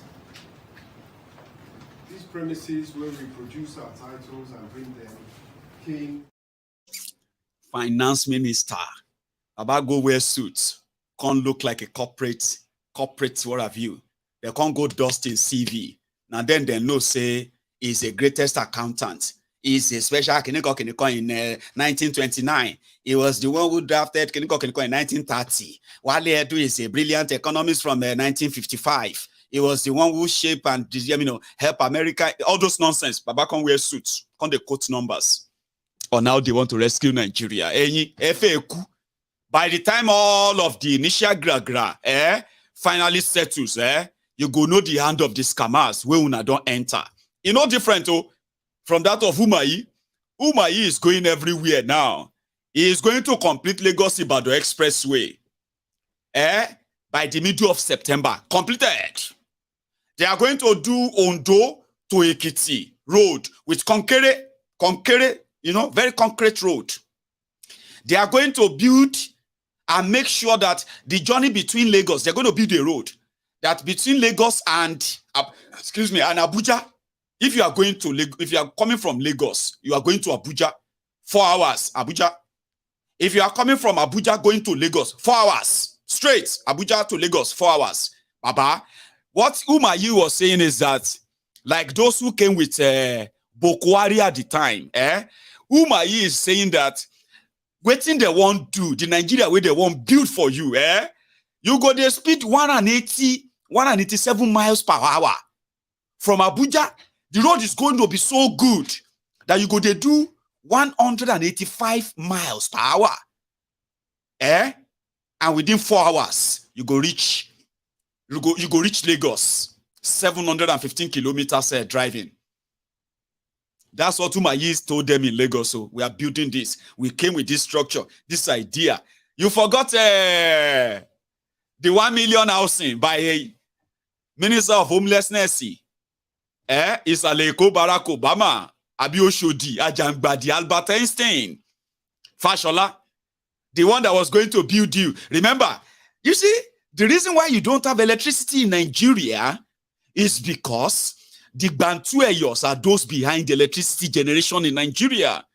You see, to generate electricity in Nigeria, let me give you an idea. You just bring in, you see that you are a better pass my neighbor generator. It's like bringing 1,000 of that. 1,000 of your better pass my neighbor generator. That is 1,000 megawatt electricity. Period. The same way, Fashola became the Minister of Darkness, potholes, and homelessness in Nigeria for 4 years and 8 years. 4. At the end of the day, when he's gone, what is the legacy of Fashola? What? Okay, Umayi just came on board. They are already telling you things you want to hear everywhere. Nigerians must not queue for passport. That must end. This is nonsense. We must work for Nigerians. Passports, if you want Nigeria passport, you get na story. We don't want corruption here. I want to let you know, I came here to work for Mr. President Oloshi. You came to sell land. With a wicked, he won't sell land too, Abi. All this initial gra to make it look like something is happening. They are working. You see the breaking news. Did you hear what they just said? Education loan. Did you hear what they just said? I give them last warning. All the terrorists in Nigeria, I give you last warning. This is your last warning, President Boko and President Tinubu. All these things will come down, and every one of you will begin to feel your shege regularly. You better begin to fight back, because nobody is going to fight for you. No. There's no Moses coming from anywhere. Nobody is coming to rescue anybody. In fact, if there is any motivation you need right now, you don't need any motivational speaker telling you about to aspire to, aspire to perspire, perspire to maguire, acquire to macquire, acquire to then disappear, and all those motivational speeches that they tell. No, you don't need acquire to maguire. The people of Birni Magaji, it's called Birni Magaji. Now, Zamfara people, a lot of stories you hear from Zamfara is that if it is not the terrorists who are kind of mining gold, killing the inhabitants of the land, it is about them being kidnapped or chased to the refugee camps called the IDP camps in northern Nigeria. They've always been the victims for years. He got to a stage, one of Bokwari's Minister of Defense actually said, why are they running away from the bandits? Face them. When we were younger, if bandits or terrorists come, we fight them, we face them, blah, blah, blah, blah, blah, blah. You don't need any motivational speaker with what you are facing in Nigeria today anymore. Just visit the people of Birni Magaji for the first time. They fought back. Terrorists came to their village. As usual. They kidnapped those they could kidnap. Then they sent a letter to the village and said, listen, guys, ransom new. Ransom new. You have to pay ransom. If you want to see your families again, you have to pay ransom. Or else we are taking them to the market tomorrow with our cows, where we are selling people off as a slave. In case if you don't know, bring a ransom new. Period. But instead of the village to go around and start collecting ransom from themselves to go and pay their family members, their own loved ones kidnapped by the terrorists in Zamfara. That was 3 days ago. 3 days ago, But I am happy to tell you today because the story has changed. What happened? They didn't pay ransom. They mobilized themselves and they went straight into the bush and they kidnapped the wives of the terrorists. Now, the negotiation right now is where is going to be the drop-off point. Nobody's talking about ransom anymore. It's about the drop-off point. Come and collect your wife. Okay, you two, where do you want us to meet? Come and collect your family members we kidnapped. Nobody is coming to fight for anybody. I just thought that should motivate you if you are looking for one. Maiyegun, about give me one motivational this thing, I take and maintain body. My body they feel somehow. I say, well, read about the people of bringing Mogaji in Zamfara. That's a very good win for them. Government don't even participate. No soldier, no nothing. They just leave them. Newspapers say, well, we are discussing the drop-off point now. Not ransom drop-off point anymore. So to those who are saying the people should stop talking, they should stand up and fight. I think people just need a reason to fight. The people of bringing Mogaji, they will have been probably looking for a reason to fight. They finally found one 3 days ago. They fought. They won. Now, they are negotiating on the same level with the terrorists who took their family members. Maybe the judiciary will be your own reason, to fight. I have said this many times. If you are looking forward to somebody calling out to say, yeah, let us go and fight, it's not going to happen in Nigeria of today anymore because it won't work. It's going to be spontaneous. And these guys are those who are going to push you to do that. You will do it. You will do a lot of things that you'd never see yourself do. Never. When they finally push you to that stage, I'm not rushing you. You're almost there. Almost there. You know? Bringing Mogaji, read about them. Write about them. They are enough motivation for a lot of you who have been looking for one. How can we fight? Maiyegun, just relax. Read about the bringing Mogaji people. They had to face their fear. And I bet it. The next time all these terrorists goes out on their escapades, they will avoid bringing Mogaji. And just like they did in Egypt when they said that the angel of death was killing all the firstborn. They say, mark your house. Mark this house. And the beast of death will pass. No be so? I'm just saying, so just that there are people who have known and realized that in Nigeria of today, nobody is coming to fight for you. Remember that going forward. Oh, hang on. I've already done 2 hours. Right. I was thinking I should keep going, but I was going to take calls. Okay. Okay. I'm going to take calls. All right. But before we do that, I want to say thank you to a lot of you. All of you who actually responded last night when I brought our guest. We had to present the program in Yoruba, by the way. So from last night to this morning, especially all of you who actually donated and supported us through the Naira account. I have received a report that between last night and this morning, we're actually able to raise over 1 million naira last night. And from my own end, to those of you who actually sent your contribution through the PayPal and then a give send go, right? Also, awesome. Thank you. Because from my own end, we have been able to say, okay, we have raised over £600 right now. Now, £600 in Nigeria is probably like 700,000 naira now, or 650,000 naira. So, which means between last night and this morning, to those of you who are so generous enough to turn up, we've probably raised over 1,600,000 naira, nearly 2 million naira. That will go a long way, but we will still need the support. I just thought I should say thank you to all of you for being there, as always. So I'm going to make another tea. And when I get back, I'll take calls, okay? We'll have a chat for like another 15 minutes, then we'll all go to bed.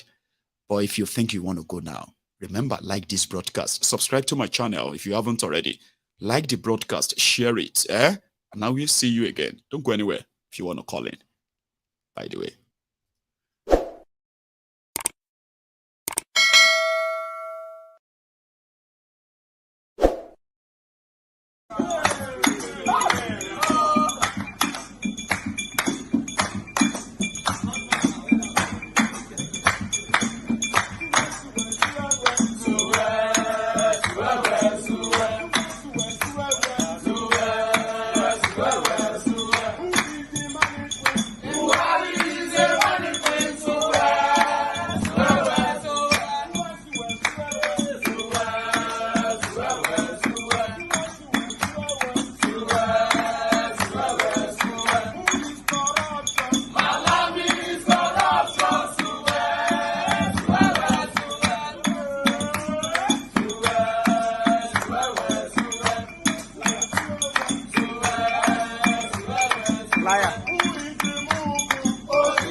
think I have a first caller. Hello there. Hello, my Gio, Maiyegun. Zeus, how you doing, Baba? I'm doing good, man. Great. How is your family? Well, we're fine. Thanks for asking. Good to hear. Thanks. Maiyegun, Baba? the Western capitalism system have impoverished Nigeria and the ECOWAS. See, just 3 years ago, almost all the ECOWAS countries have some kind of what I call their democracy or whatever. But now it's like there's a wave coming in. Over 4 coup already down, and the wave is still going. Can you believe that even as I'm speaking to you now, these people they like to stay in power, they don't want to go. They don't. I mean, all the ECOWAS countries, some of them spent 35 years. Even there's one that have dementia, and he has stroke. And he went to that Francophone meeting, and they were holding him. I mean, none of all these African leaders. The Gabon. Yes, sir. And there's a wave 2 going in Senegal. And I don't know if you know, you must have known about that. Yes, this guy, I know about that too. He wanted was trying to change the constitution because he wanted to go for the 3rd term, and people started protesting until he forced him. And the person trying to contest, the person contesting against him, he booked him for a rape charge and put him in jail. So it's all over. And you know one funny thing? These people, they travel overseas for their health care. How can you rule a country for 35 years? And there's no hospital in that country for you to go to? You want to travel overseas to get your medical care. Look at Gabon. Gabon should be one of the richest countries in Africa today. But look at their GDP. These people with their friends, they just steal everything. They don't obey no law. They change the constitution. I mean, I don't know the kind of brain they got. And look at our constitution before I round up. Our constitution in section 16 said the economic system should not be concentrated or in a wealth by one individual. And look at what they did with Dangote. They gave him free land, what they call the free economic zone. They gave him all material free, no duty waiver, they call it. And our government borrowed $2.7 billion for him to invest in a private company. And when Nigerians started challenging them, they claimed they allocated $1.5 billion to Port Harcourt, $1.5 billion to Kaduna and Warri. Nobody monitoring all these things. None of these things are being fixed. Where are the money? Where are the money? Look at the solid mineral. You know, people don't pay. Sometimes they give them 5 years free. Just go there, just go. We are trying to help you. Then you start paying us later. And these people are making over $500 million a year. No accountability. Who runs a country like that? And you telling the military not to answer? Except they're cowards. Maiyegun, let me tell you something. I'm a military man. I served in the United States Navy. I'm currently in the United States Army. I don't see anywhere in the world what the West Africans are doing right now. They're taking their land back, pushing back on the West. They don't like when we come out to defend what belongs to us. No. Because it's working against them.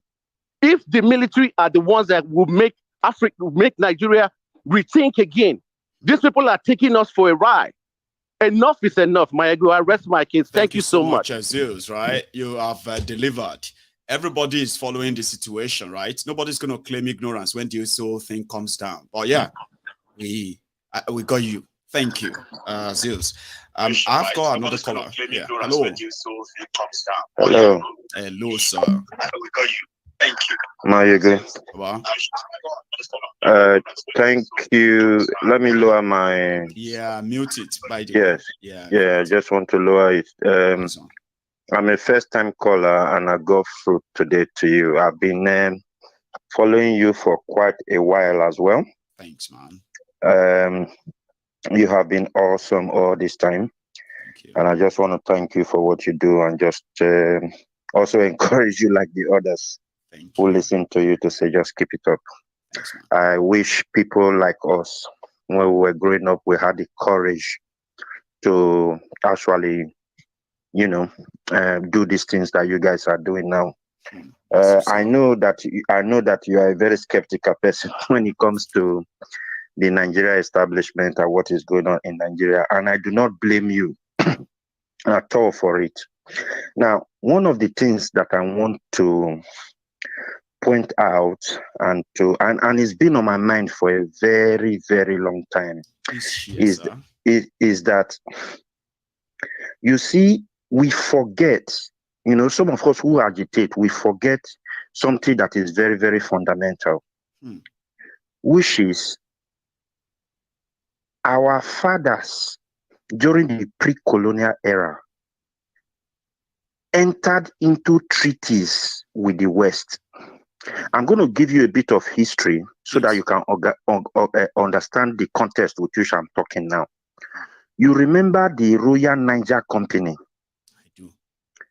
The Royal Niger Company signed a lot of treaties with our kings. Yeah? That's right. All over Nigeria.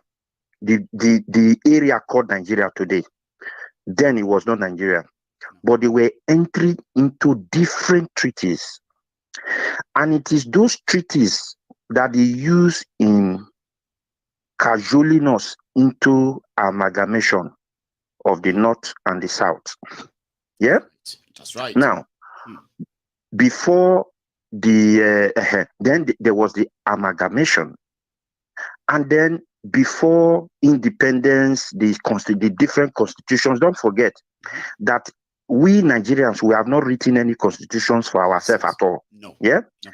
It has always been people from Littleton to Macpherson to Richardson to Richard and all that, all those constitutions up till the independent constitution was also written for us. And it was the Republican Constitution that had the semblance of what we did for ourselves. However, it was a carbon copy of what we inherited from independence. That's right. And there was a little tweak. I know. And I just want to bring you to the present. If you take a look, we all are. Now, if you take a look, you will find that during this period, during this Buhari time, when they were talking about constitutional change or let us change the system of government to either presidential or whatever, they kept us telling us that there is no way we can just shave a constitution and write a new one. You understand? These are Nigerians telling us that we Nigerians cannot throw away a document that was handed over to us and get a new one that is local to us. That actually represents. That represents the generality of Nigerians. They are telling us that they cannot. Now, going back to where I started, Maiyegun, is that those treaties that were signed, before amalgamation and during amalgamation, and by the way, have you ever seen the document, that amalgamation document? Well, I have, but not like, it's just in pieces. Okay, very good. But that amalgamation document is somewhere signed by specific people that they talked about, the Obong of Calabar, the Sultan of Sokoto, or the Sultan of Sokoto, and probably the Alafi of Ife or Oni of Ife, and maybe one or two other people that signed it. Yeah, and I can assure you that everybody was blindsided with whatever, all the small prints. I can assure you that, because this is how these people that's operate. Why I said I only saw the pieces of it here and there. I didn't even see a copy where all these people mentioned signed. I've only heard it. I've not seen, I've seen where the copy of where they are like, this, the Royal Niger Company store. I've seen a copy of few. I could even look very good right now. Very good. Now that is exactly where our problem is.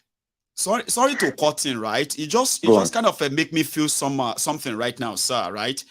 If Nigeria as a country, hang on.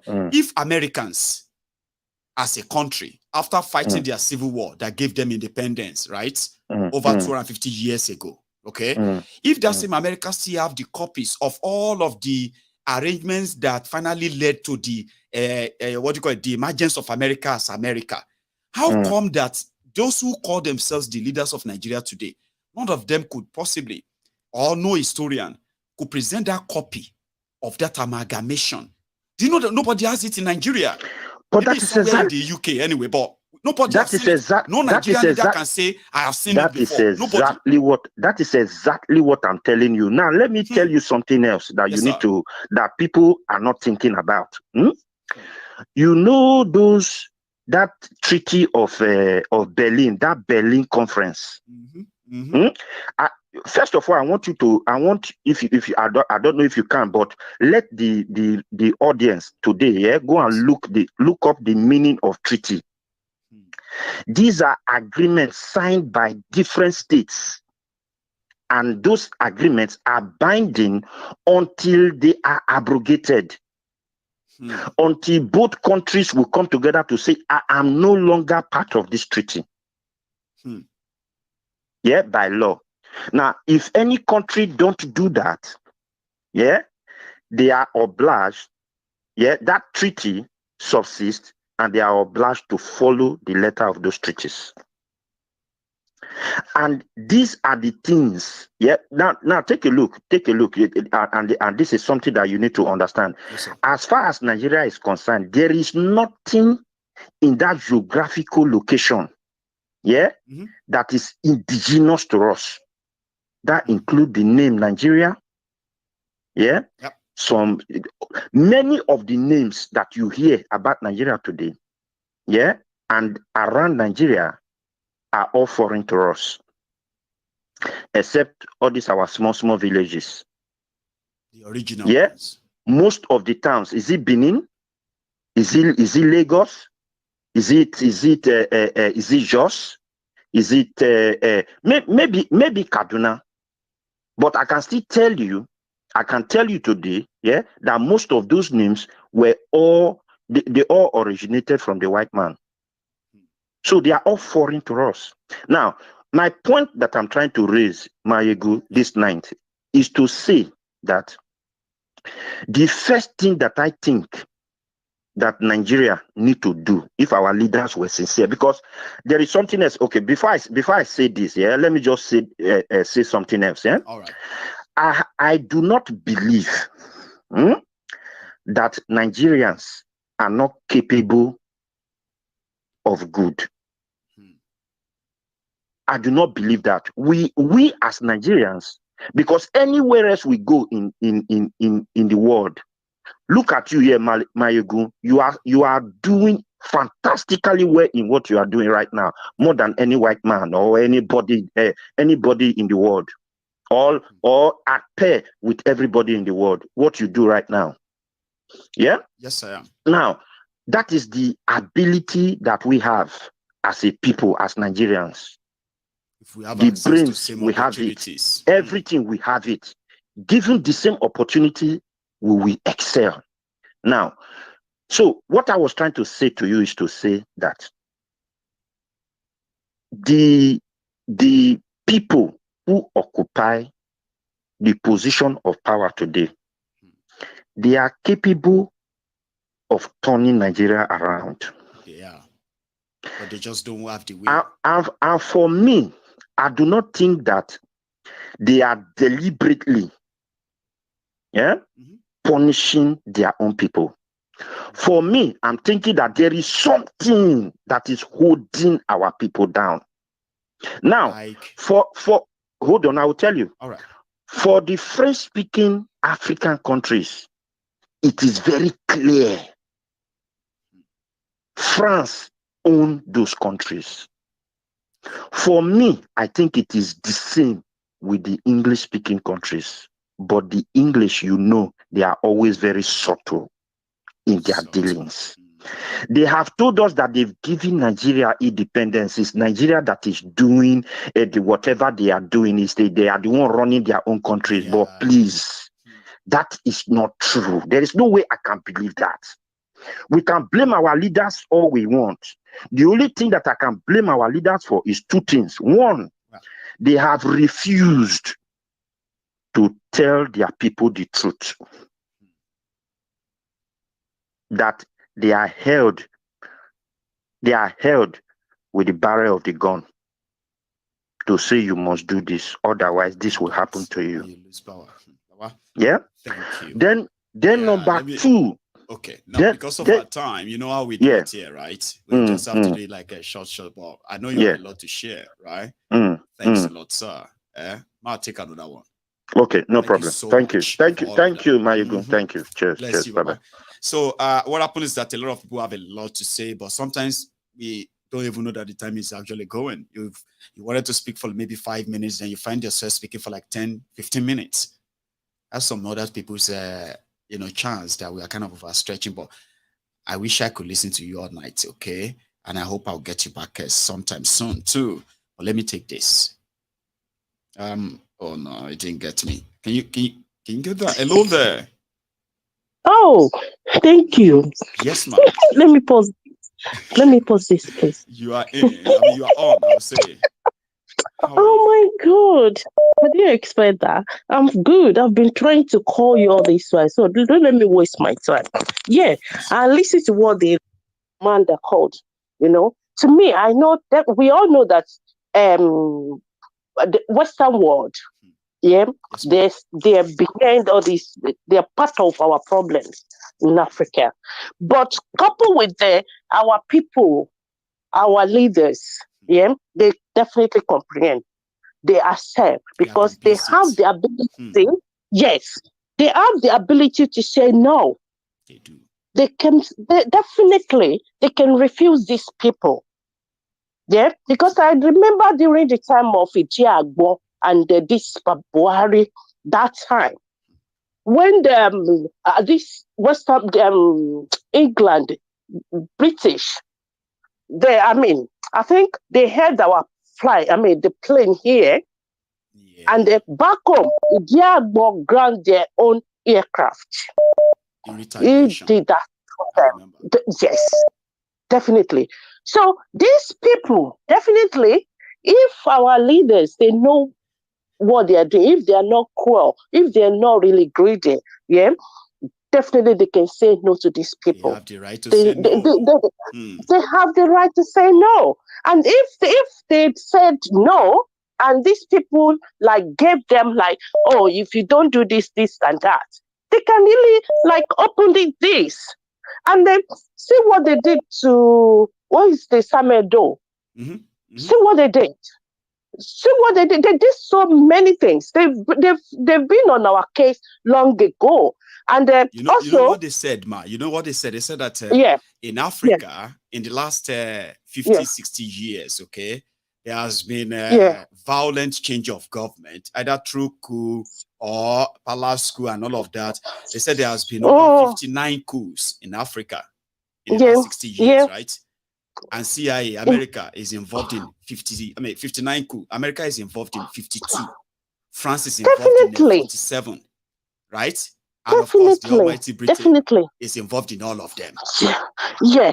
There's this movie, what is it called? Documentary, Journey of an African Colony.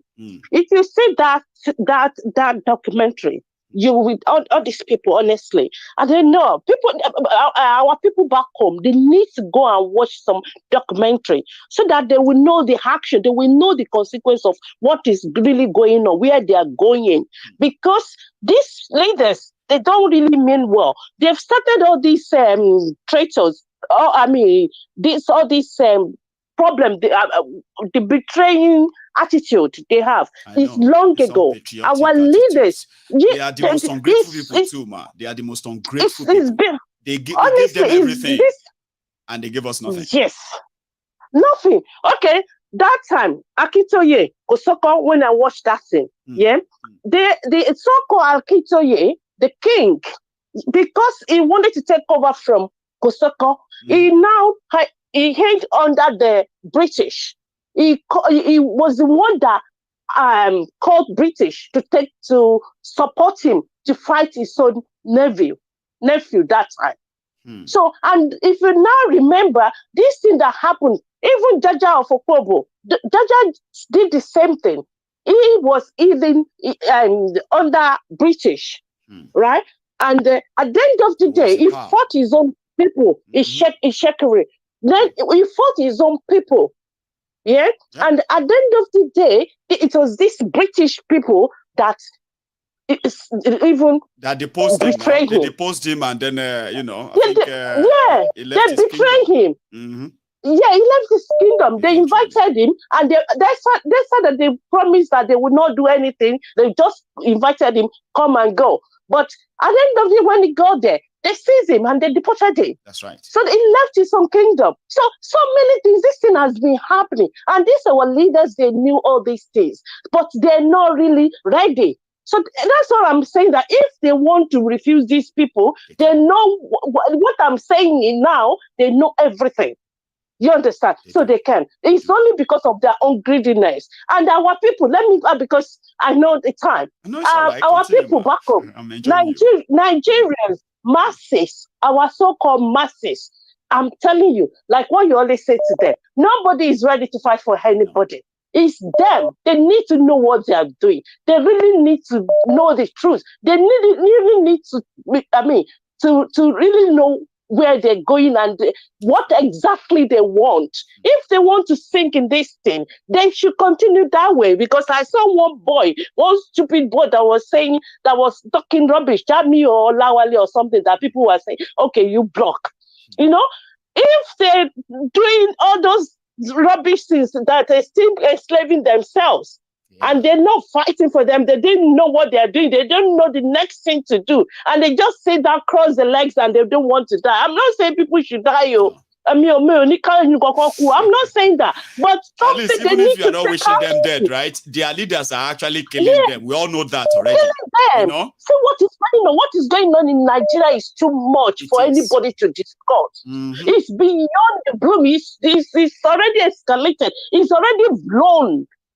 So if people are just sitting down and they all this mentality of just cross their hands, whatever is happening is happening, and let's just continue praying. Let us pray. Let us pray so that God will come and do I'm not against prayer, but there's some things but there's some things that you have to take action. If you don't take action, do it. If you don't take action, nothing will happen. You can't change anything. If you sit down, if you just cross legs and watch, you have to do something. Forget it. Nothing will happen. This thing will since our forefathers have been hearing is it go better. Up to now we are still there. Our children. We said it go better. Now our children, we are now grandparents. Yeah, we are grandparents now. Remember when you are still a young girl, honestly, right? And you are constantly shouting up Nepa. You are grandma now. Exactly. A lot of us are going to become grandpa soon. Of course, let me tell you something. This afternoon, I was discussing with my husband, and we were saying, gonna those days when we finish school, that we're going to trek from,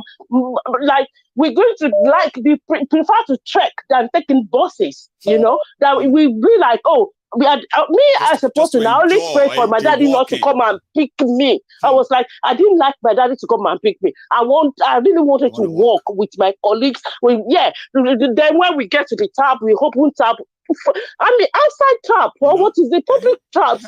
Taps, water. We play with things, we move on, we did all sort of things. Nothing like that anymore. They make life miserable for people.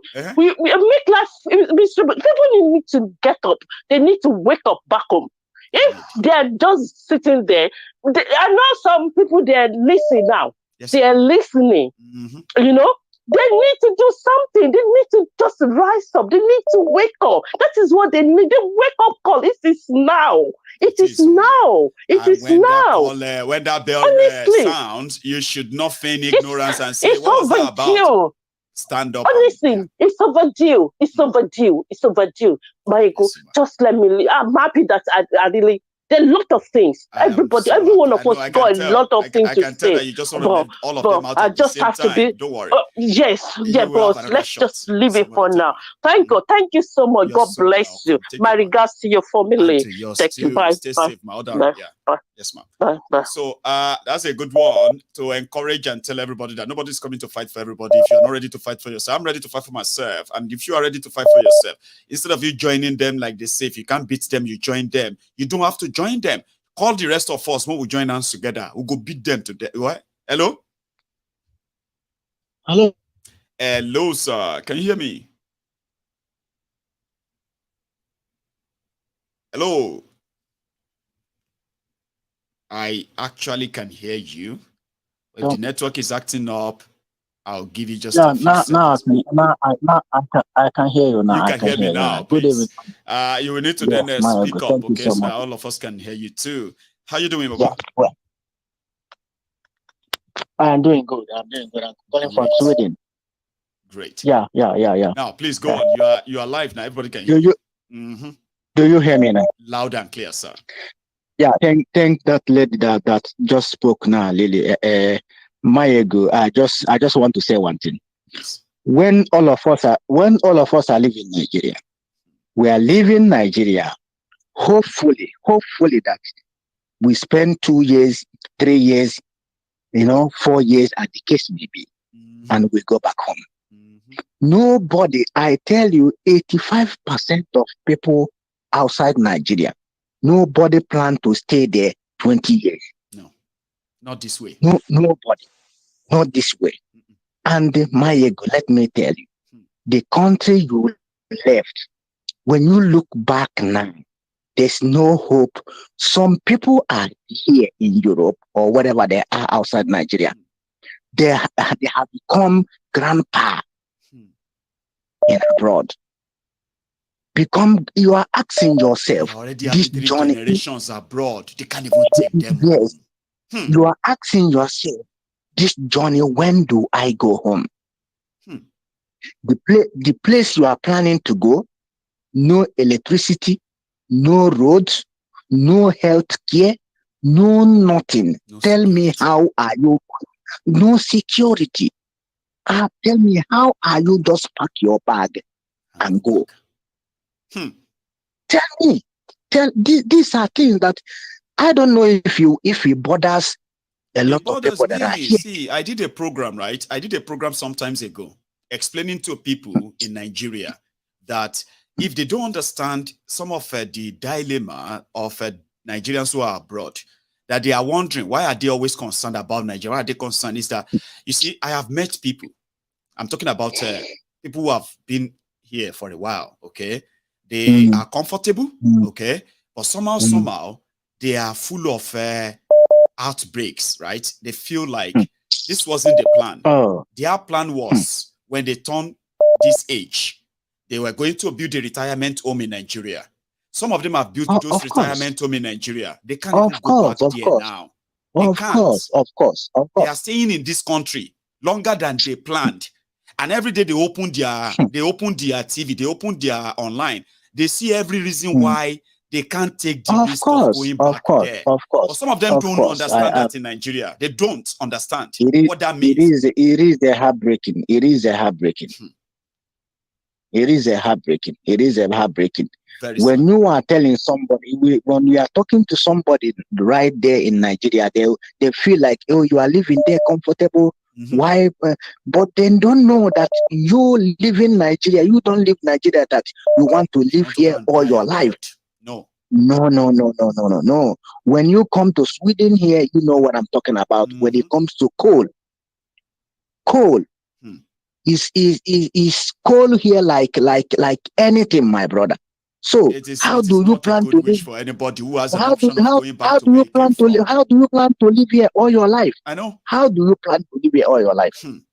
It's unfortunate. I just want to. This is the only thing I want to say, that people at home, let them know that we don't enjoy here so much. No, if our country is good, believe me, we're gonna come home. We're gonna invest in one thing or the other. There will be a job in Nigeria, and everybody. Remember, You go abroad, you make money, you send them back there to start either businesses or build their projects or things that actually help the economy, create jobs and the rest of that. But Nigeria can tell now that more people are now staying away than coming back to Nigeria. Of course. What are you coming there to do? What are you coming there to do? What are you? When I came to Lagos, when the first time I came to Lagos, I thought Lagos was like a London or New York that I used to watch on TV. When he rains in Lagos that time, give it 10 minutes, everywhere will be dry. Maiyegun, I have watched football in National Stadium too, Lele. That time they have Abiola Babes, they have Iwanyang, I have watched football several times there.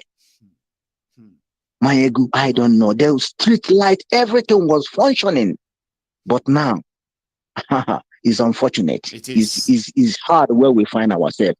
Thank you so much, Maiyegun. Thank you so much as well. Thank everybody that is listening. God bless you. And you too. Good night. You, sir. There are some other nostalgic moments that those who are older can always tell you. Things are changing these days. A lot of you are leaving Nigeria right now. With the way things are going, you are not going back to Nigeria in another 30, 40 years. You may never even go back again, right? And another damages that, hang on my collar for a second, another damages that JAPA is doing to Nigerians is that JAPA has been breaking families, breaking up families for decades. I mean, for the past decade now. What do I mean by that? I mean, the ability whereby you say, okay, JAPA, and in that moment, before you finally settle yourself wherever you jackpot to, a lot of family members of yours are going to grow up without you. A lot of them are going to probably grow up without even knowing you, all right? And not just that, a lot of them are going to die, that you will never be there to share any moment with them. This is one negative area of jackpot. Usually when you go away for a year or two, you go back to your place. It's also good for your mental health. A lot of Nigerians are abroad. They've never seen the people that they grew up with, their family members, the real family bond. But they just have to cope wherever they are. Survive, just survive. A lot of them have lost their mind, and knowing that they will probably never have a chance of going back to that Nigeria, understanding the risk and all that, further messes up their brain. And look at this. With all the news you are reading from Nigeria, is that even encouraging for anybody to say, you know what, I'm going back? Even now your family member go say they swear for you. What you walk on to, what you miss for year, what you forget for year. Families are being broken apart. Because of the failures of these criminals called your leaders. You may not understand this. If you're watching me from Nigeria, this may not make any sense to you. Right? But speak to those who actually felt like you too. They left Nigeria years ago. They thought they would be back within 2-3 years. Now the reality is setting.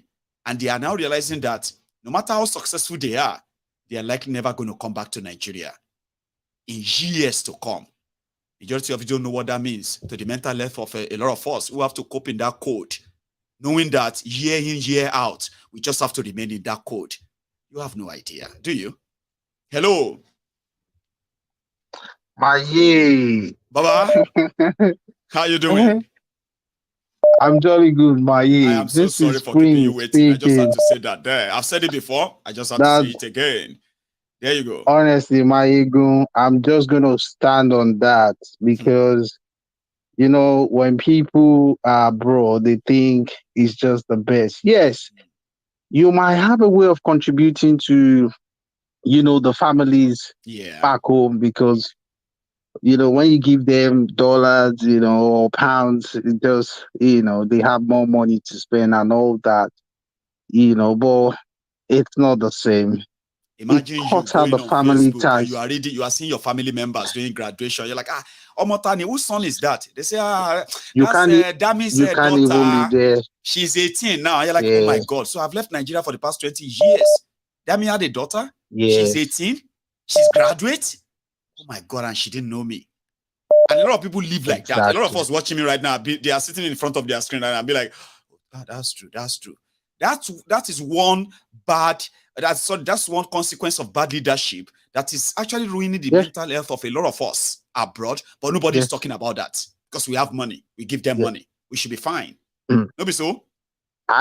I speak about it a lot because one of those ways which I try to have a bond with my family back home, especially my cousins, which we grew up together. I'm going to give you a very good example. My son, one of my son, shares a birthday mate with like my cousin, and this my cousin. We grew up in an environment whereby this my cousin is my paternal cousin. My father and his father were brothers, and I remember how we used to celebrate birthday those days. We moved from homes to homes. My father, once it's my cousin's birthday, if it's a weekday, we close from school that day. My dad picks us up and we go and celebrate, whoever is in the family having his birthday, and we don't leave there sometimes until 9 p.m. We don't even get to experience traffic and we get back home. And your own children right now, and their own nephews and cousins in Nigeria, they can't even play together because look at the distance. I can't. Yeah. So, and I'm just going to move away from that, the lead to my ego. One of the it was an emotional thing, by the way. Every time I speak about it, I'm like, people don't think. It affects me myself because I'm a family person. Because at the moment, I'm like I'm the heir of my family.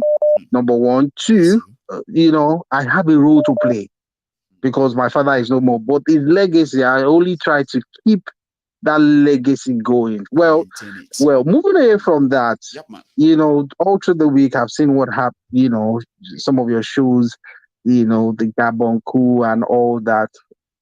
But I would like to remind a lot of people watching this night that they shouldn't celebrate the military in whichever form. And I'm saying this because we should really give this a thought. Somebody called over the week and said, some of this school, we can't celebrate all the school, especially the one in Gabon.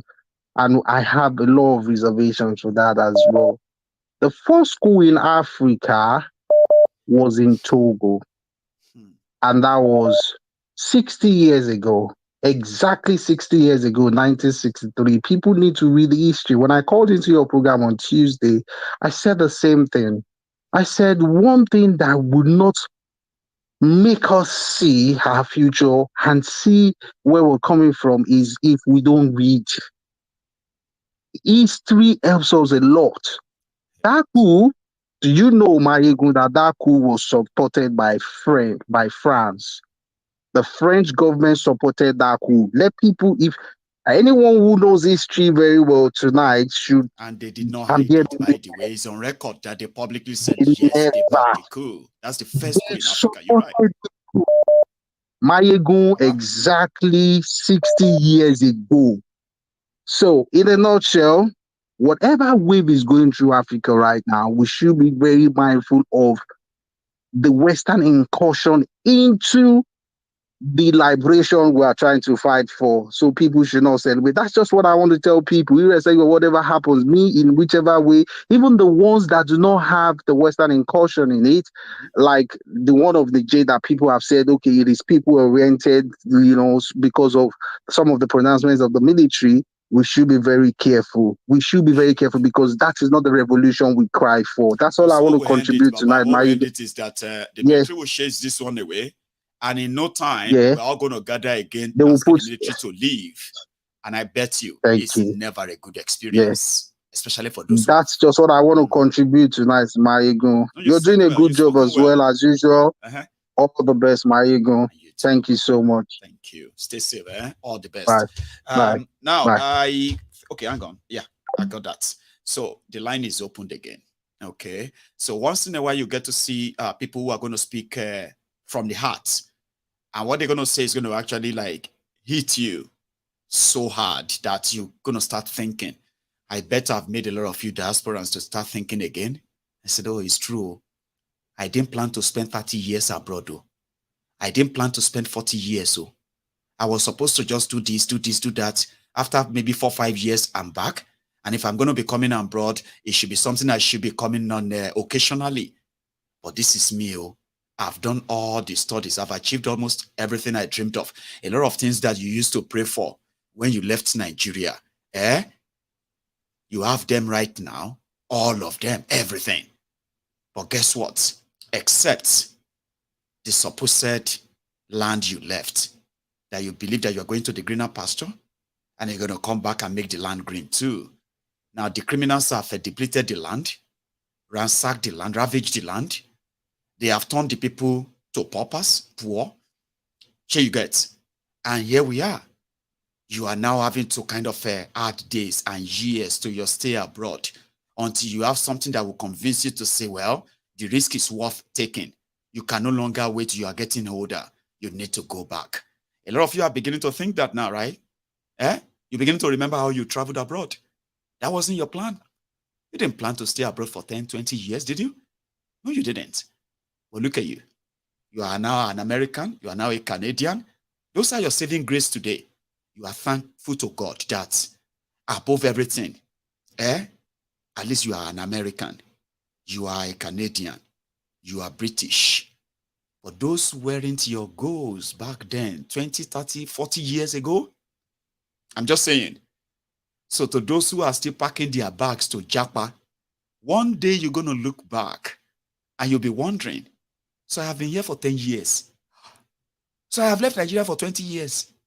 So that time when they do prayer to go embassy to pray for visa. Now I'm actually a Canadian. And then you realize what they have done to you. Because there are so many things that we will never get back. Family and so many other things. Those who left Nigeria in the 80s, in the 90s, those were those who probably kind of had the best experience of living Nigeria. A lot of them used to go back to Nigeria 2 or 3 times a year. Like it was a pastime for them, you know? But today, those numbers are shrinking. A lot of them are beginning to kind of have a further stay back. And you may not kind of have noticed this, but since I have now mentioned it, you are now thinking it and be like, that's true, that's true. You couldn't even really tell yourself why you stopped going to Nigeria, could you? Have you ever actually, like, apart from us talking about the insecurity and all of these things, a lot of you have already started reducing your going to Nigeria in the last 5 years. You couldn't tell yourself why. You just figured out that you don't really want to go anymore. Nigeria, the same place that you prefer to go to 4 or 5 times in a year, especially those of you that are so blessed. When I don't get money, like it's nothing. Now you suddenly feel like, I would rather go to Ghana. You couldn't tell yourself why.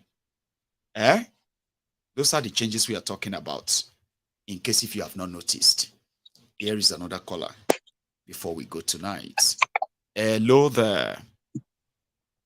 Hello, sir, Mr. Maiyegun. Yes, sir. How are you? I'm doing super great. How are you, sir? Very well, too. Thanks for asking. And sorry for keeping all of you waiting because I just spent all your time talking to myself there.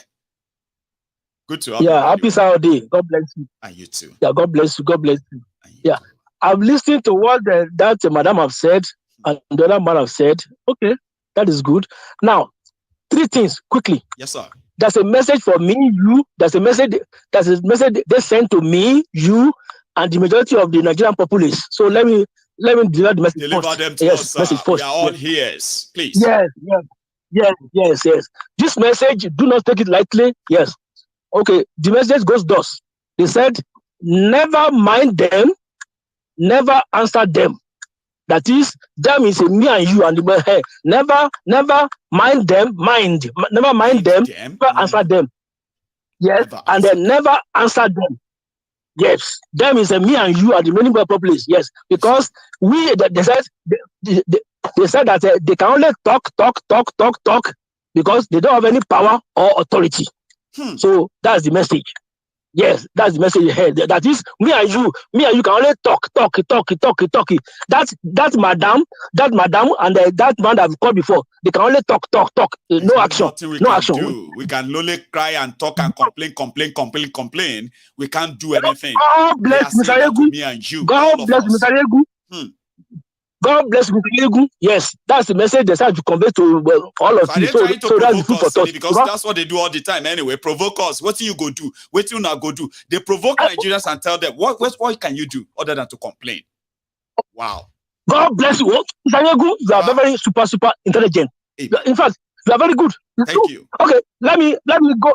Let me just give you one. I have 3 insights, but let me just give you one instance. 3 messages. Okay, deliver the first one. Go to the next one, sir.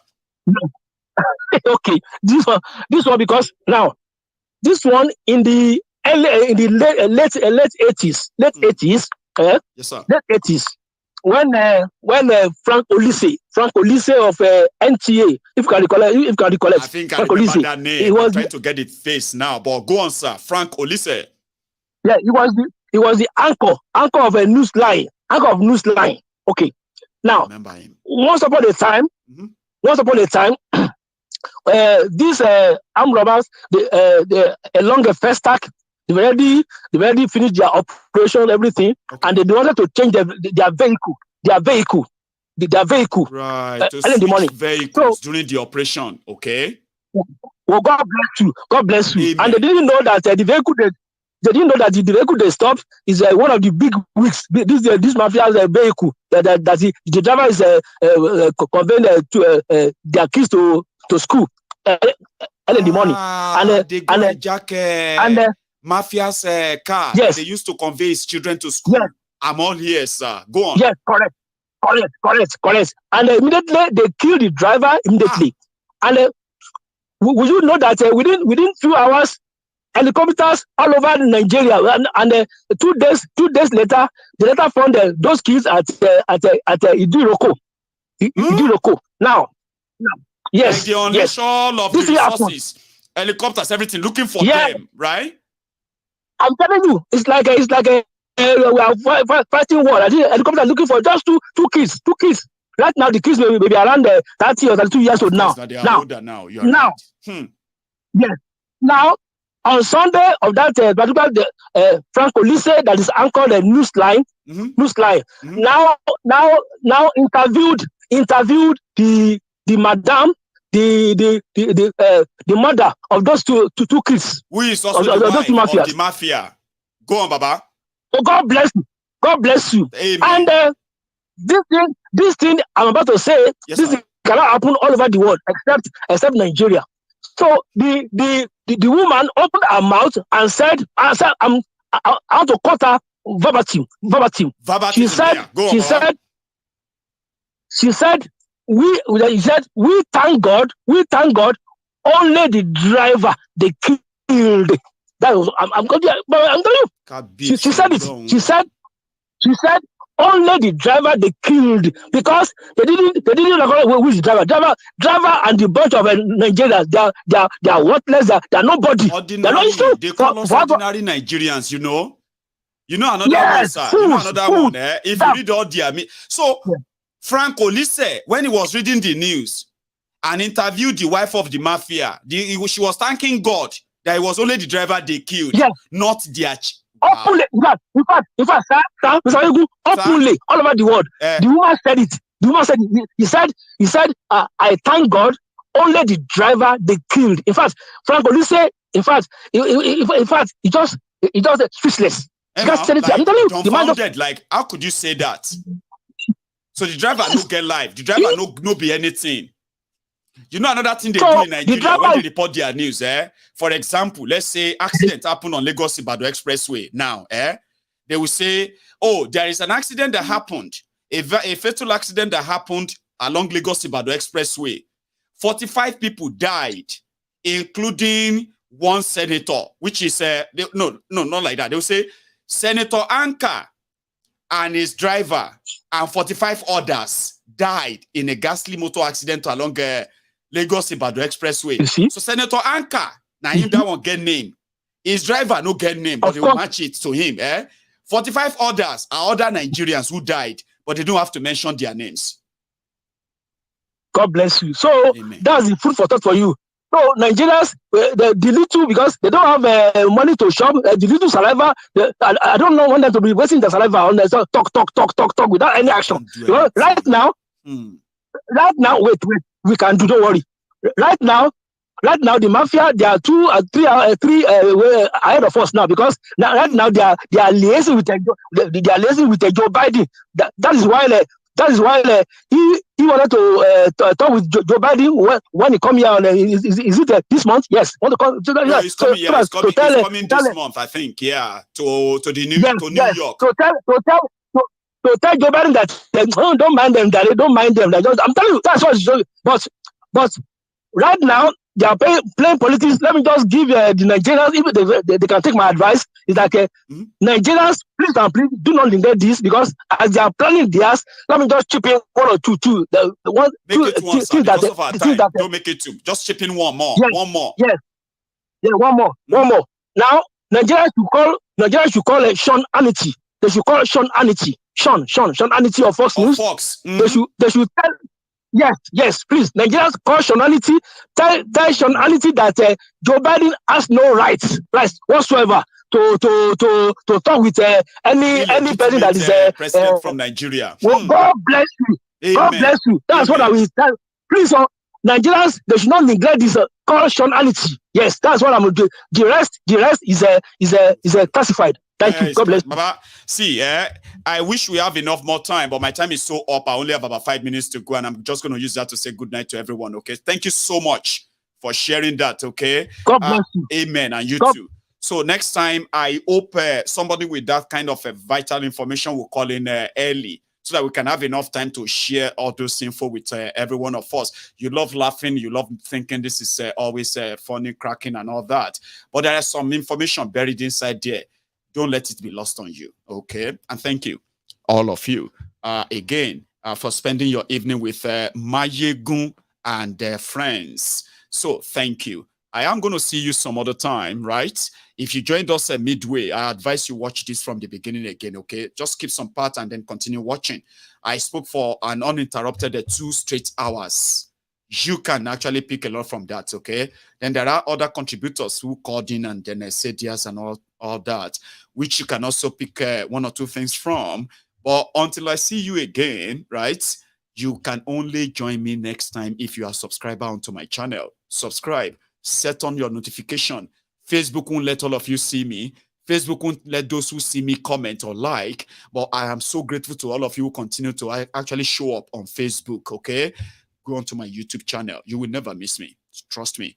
And until I see you again, stay safe and good night.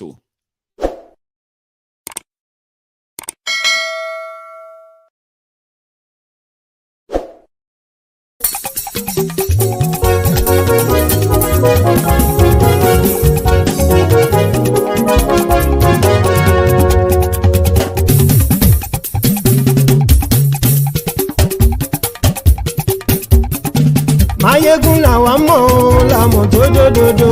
Maiyegun Diary, Maiyegun #1. Maiyegun làwa mọ̀ làmọ̀ tó dòdòdò. Maiyegun Diary, Maiyegun #1.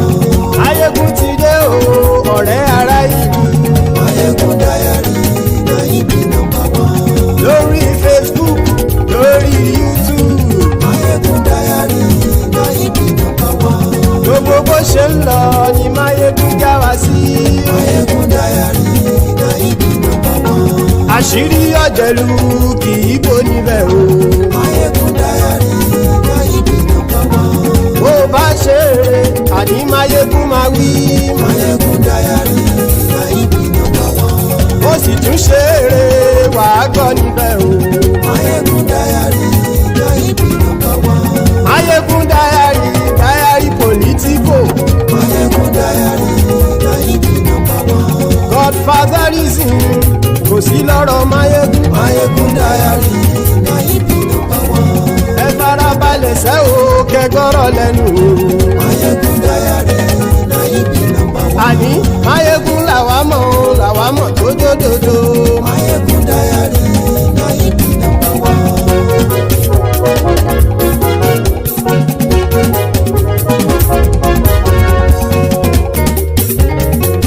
Àní ẹ̀sùn rákì.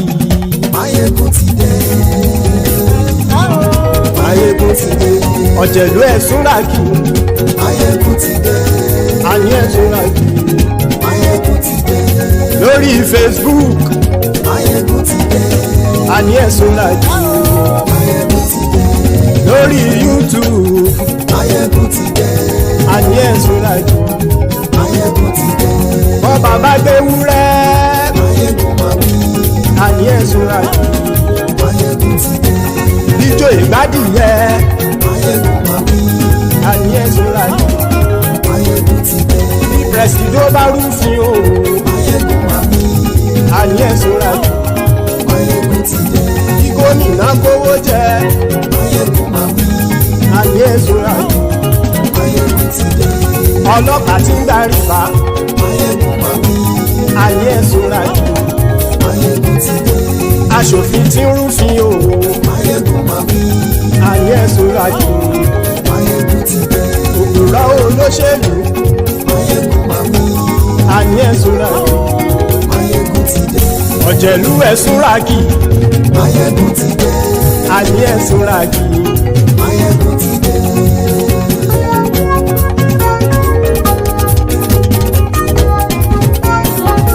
Maiyegun ti dé. gbogbo ọ̀jẹ̀lú ẹ̀sùn ra kì. Maiyegun ti dé. gbogbo ọ̀jẹ̀lú ẹ̀sùn ra kì.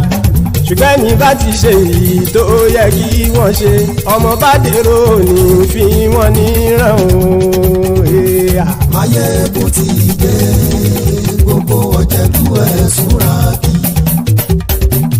Maiyegun ti dé.